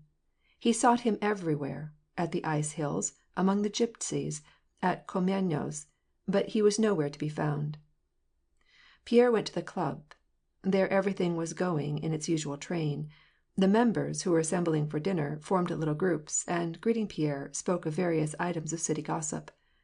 A servant, who knew his habits and his particular friends, accosted him politely, and informed him that the place was ready for him at the little table, that Prince N. N. was in the library, but that T. T. had not yet come. One of Pierre's acquaintances, during some talk of the weather, asked him if he had heard of Kuragin's elopement with Rostova, about which the whole city were talking, and if it were true. Pierre, with a laugh, said that it was all nonsense, because he had just come from the Rostovs. He inquired of every one if they had seen Anatol. One said that he had not yet come, another that he would be there to dinner. It was strange for Pierre to look at this tranquil, indifferent throng of men, who had not the slightest inkling of what was passing in his mind. He then sauntered through the hall till all had gone in to dinner, and then, giving up expecting Anatol, he did not wait for dinner, but went home. Anatol, whom he was so anxious to find, dined that day with Dolokhof, and was discussing with him some plan of still carrying out their ill-fated enterprise. It seemed to him absolutely necessary to have an interview with Natasha. In the evening he went to his sister's, in order to arrange with her some means of procuring this interview. When Pierre, who had vainly ransacked all Moscow, returned home, the footman informed him that Prince Anatol Vasiliitch was with the countess. The countess's drawing-room was crowded with company. Pierre, not even greeting his wife, whom he had not seen since his return (never had she seemed to him more utterly detestable than at that moment), went into the drawing-room, and catching sight of Anatol, went straight up to him. "Ah, Pierre!" cried the countess, approaching her husband. "You don't know in what a position our Anatol—" She paused, when she saw the forward thrust of her husband's head, in his flashing eyes, and his resolute gait, the same strange, terrible expression of frenzy and might which she had known and experienced after his duel with Dolokhof. "Sin and lewdness are with you everywhere," said Pierre to his wife. "Anatol, come with me. I want a few words with you," he said in French. Anatol glanced at his sister, and boldly rose, ready to follow Pierre. Pierre took him by the arm and hurried him out of the room. "Si vous vous permettez dans mon salon," exclaimed Ellen in a whisper, but Pierre made no reply, and left the room. Anatol followed him with his usual jaunty gait, but there was a trace of anxiety on his face. When they reached Pierre's cabinet he shut the door, and addressed Anatol without looking at him. "You promised to marry the Countess Rostova, and planned to elope with her." "My dear," replied Anatol in French, in which language indeed the whole conversation was carried on, "I consider myself under no obligation to answer questions asked in such a tone." Pierre's face, white to begin with, became perfectly distorted with rage. With his huge hand he seized Anatol by the collar of his uniform coat, and proceeded to shake him from side to side until the young man's face expressed a sufficient degree of terror. "When I tell you that I must have an answer from you—" "Now, look here, this is stupid. Ha?" exclaimed Anatol, looking for the button that had been torn off from his collar. "You are a scoundrel and a blackguard, and I don't know what restrains me from the satisfaction of smashing your head with this," said Pierre, expressing himself with easy fluency, because he spoke in French. He had taken into his hand a heavy paper-weight, and he held it up menacingly, and then slowly laid it back in its place again. "Did you promise to marry her?" I don't think so. Besides, I couldn't have promised any such thing because—" Pierre interrupted him. "Have you any of her letters?" he demanded, coming close to him. Anatol gave him one look, and instantly put his hand into his pocket, and took out a pocket-book. Pierre seized the letter which he handed to him, and violently pushing aside a chair that was in his way, he went to the sofa, and flung himself upon it. "I will not hurt you, have no fear," said he, in reply to Anatol's terrified gesture. "The letters, one thing," said Pierre, as though repeating a lesson for his own edification. "Secondly," he continued, after a moment's silence, getting to his feet again, and beginning to pace up and down the room, "you must leave Moscow to-morrow." "But how can I?" "Thirdly," pursued Pierre, not heeding him, "you must never breathe a word about what has taken place between you and the countess. This, I know, I cannot oblige you to do. But if you have a single spark of conscience—" Pierre walked in silence several times from one end of the room to the other. Anatol had sat down by the table and was scowling and chewing his lips. "You must learn some time that above and beyond your own pleasure the happiness and peace of others are to be considered. That you are ruining a whole life for the sake of having a little amusement. Trifle with women like my wife as much as you please. With such you have fair game. They know what you want of them." They are armed against you by their very experience in lust. But promise a young girl to marry her, to deceive her, to rob her. Why, don't you know that it is as cowardly as to strike an old man or a child?" Pierre stopped speaking and looked at Anatol inquiringly. His anger had vanished. "I don't know, I'm sure, huh?" said Anatol, gaining confidence in proportion as Pierre's anger subsided. "I know nothing about it, and I don't want to know," said he, not looking at Pierre, while at the same time his lower jaw trembled slightly. "But you have spoken to me words so insulting that I as a man of honor cannot think of permitting them." Pierre looked at him in amazement, perfectly unable to understand what he wanted of him. "Though we have had no witnesses," continued Anatol, "still I cannot." "What? You wish satisfaction?" asked Pierre scornfully. "At least you can retract what you said, eh? That is, if you expect me to carry out your wishes, eh?" "I will! I'll take it back!" exclaimed Pierre. "And I beg you to forgive me." Pierre could not help looking at the torn button. "And money, if you need it for your journey." Anatol smiled. This contemptible, villainous smile, which he knew so well in his wife, stirred Pierre's indignation. "Oh, contemptible, heartless race!" he exclaimed, and left the room. The next day Anatol started for Petersburg. End of chapter 20.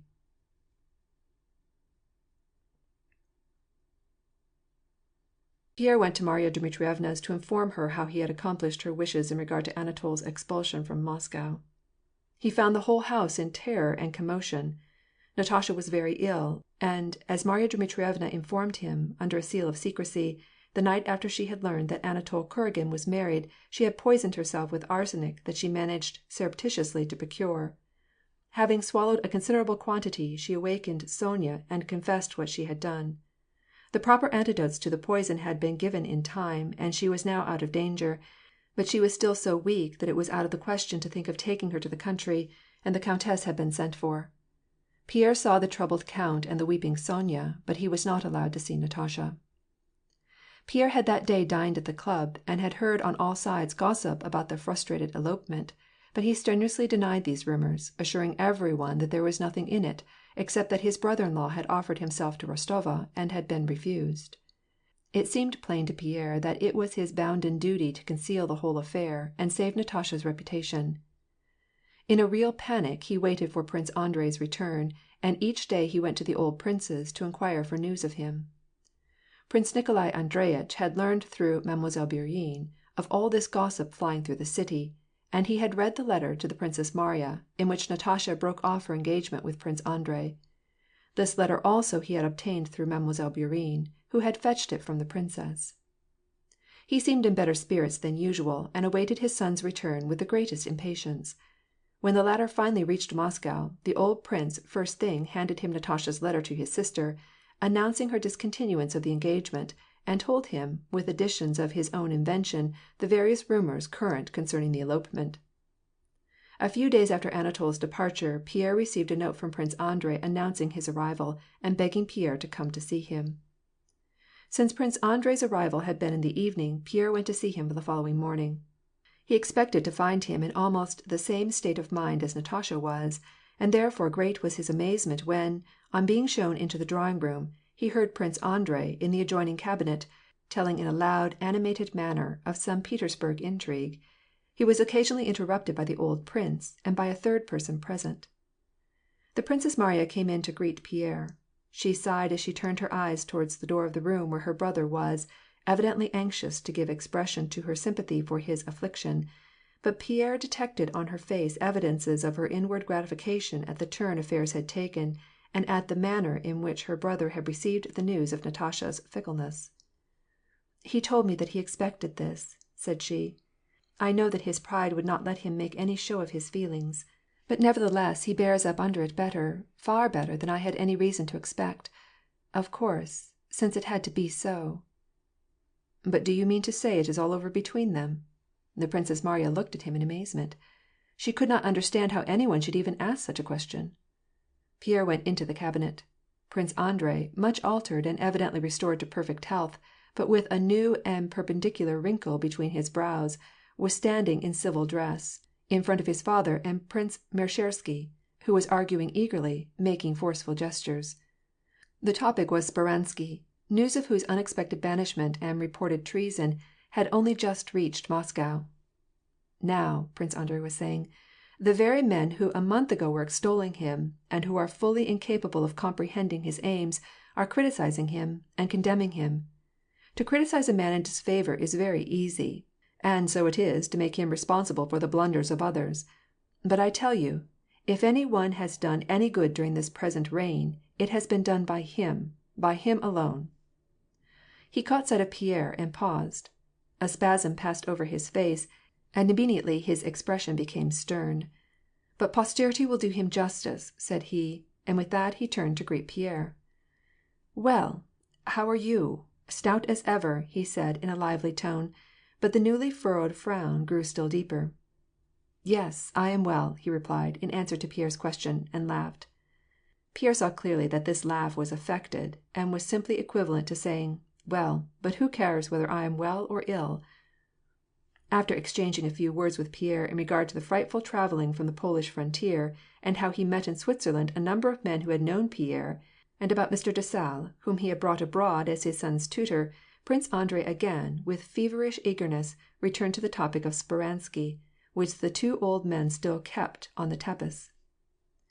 "If there had been any treason, and if there had been any proofs of his correspondence with Napoleon, then they would surely have been published broadcast," said he, speaking excitedly and fluently.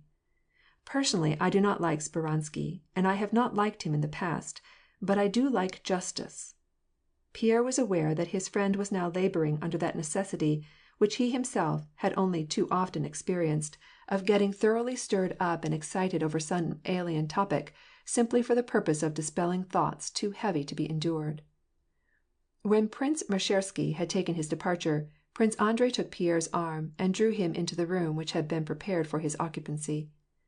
In this room a bed had been hastily set up. Trunks and boxes, opened, were scattered about. Prince Andrei went to one of these and took out a casket, and from the casket a packet wrapped in a paper. All this he did silently and very swiftly. He straightened himself up and cleared his throat. His face was gloomy and his lips compressed. "Forgive me if I trouble you." Pierre perceived that Prince Andrei was going to speak about Natasha, and his broad countenance expressed pity and sympathy. This expression on Pierre's face nettled Prince Andrei.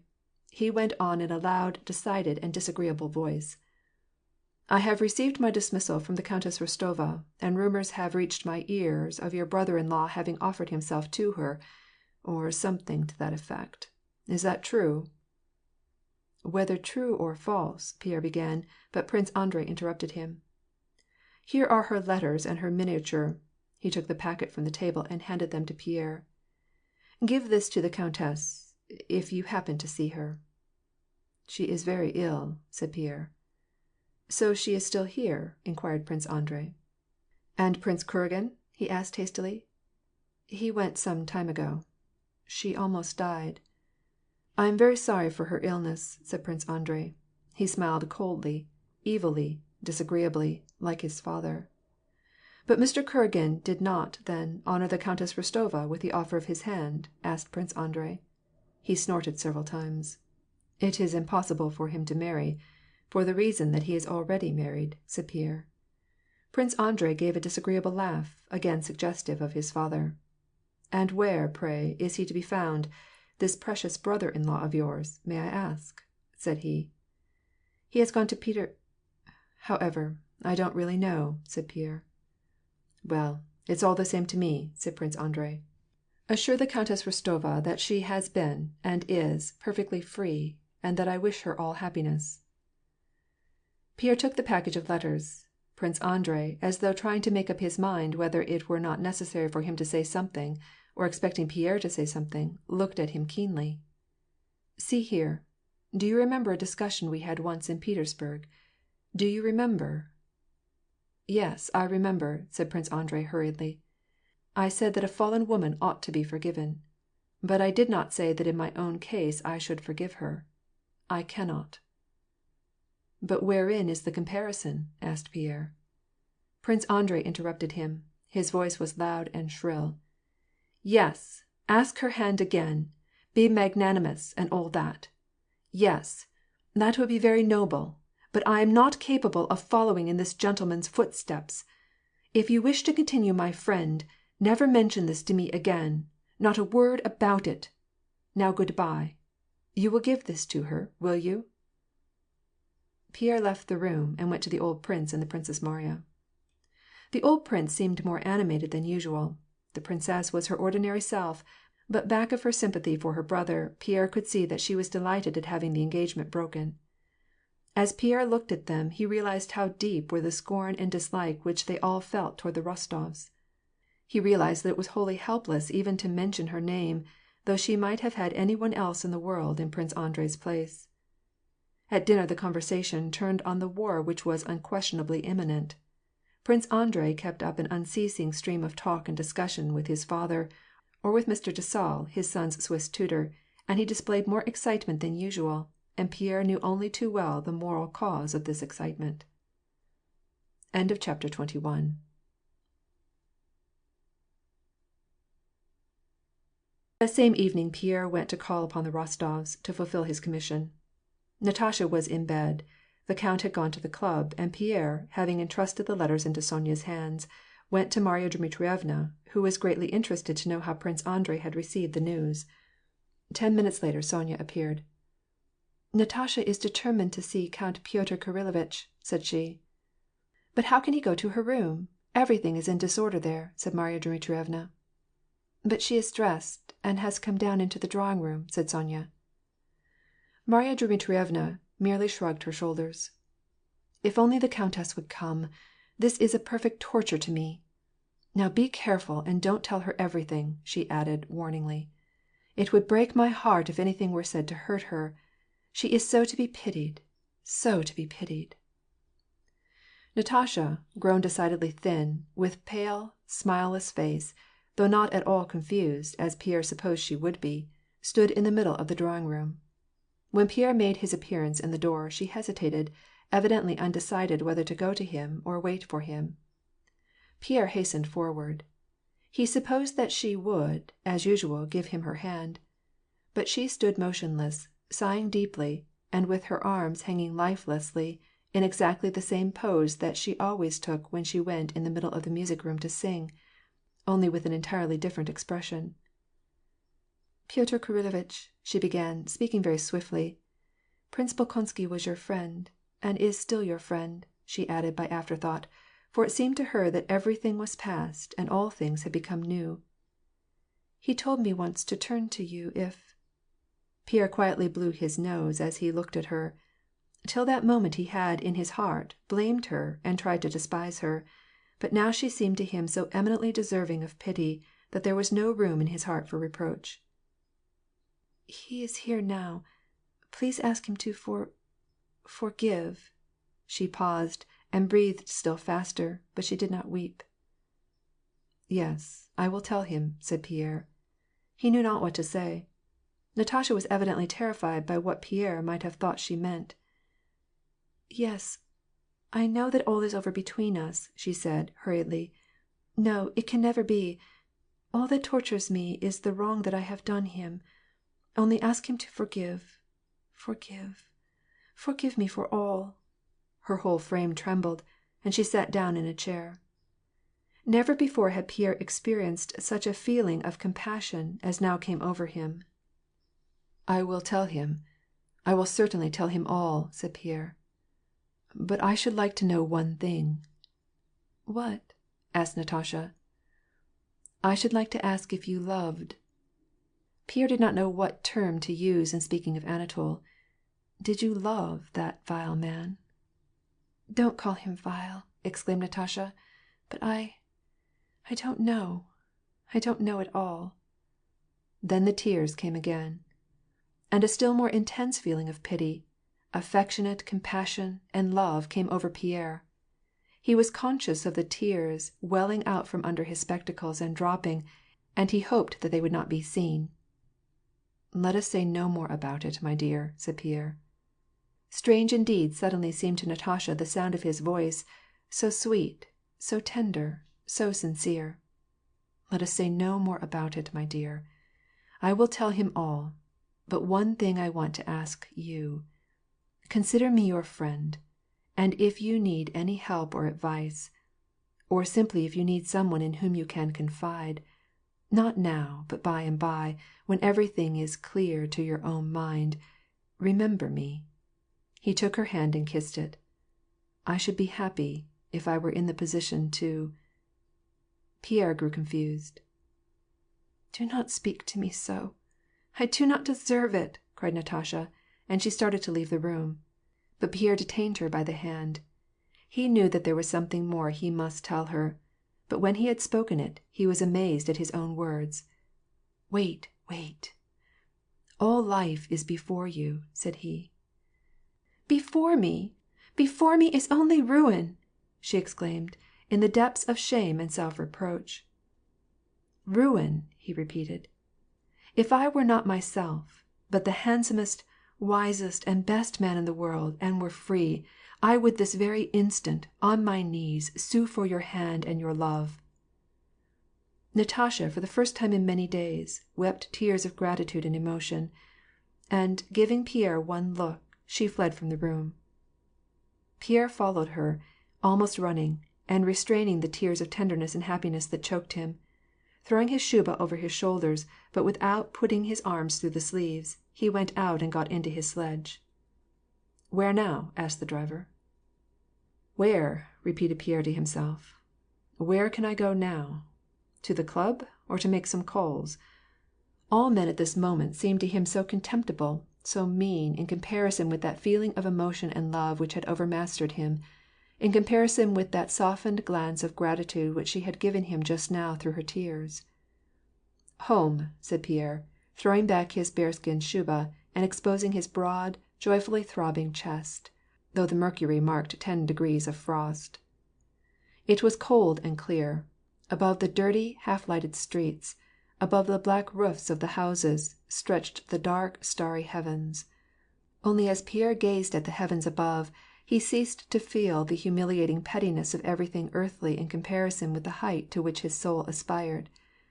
As he drove out on the Arbatskaya Square, the mighty expanse of the dark, starry night spread out before Pierre's eyes. Almost in the zenith of this sky, above the Pretchistensky Boulevard, convoyed and surrounded on every side by stars, but distinguished from all the rest by its nearness to the earth, and by its white light, and by its long curling tail, stood the tremendous, brilliant comet of 1812, the same which men thought presaged all manner of woes and the end of the world. But in Pierre, this brilliant luminary, with its long train of light, awoke no terror. On the contrary, rapturously, his eyes wet with tears, he contemplated this glorious star which seemed to him to have come flying with inconceivable swiftness through measureless space, straight toward the earth, there to strike like an enormous arrow, and remain in that one fate-designated spot upon the dark sky, and, pausing, raise aloft with monstrous face its curling tail, flashing and playing with white light, amid the countless other stars doomed to perish. It seemed to Pierre that this star was the complete reply to all that was in his soul flowing into new life, and filled with tenderness and love. End of chapter 22, and end of part 5. Also, this is the end of Volume 2 of War and Peace by Leo Tolstoy, translated by Nathan Haskell Dole.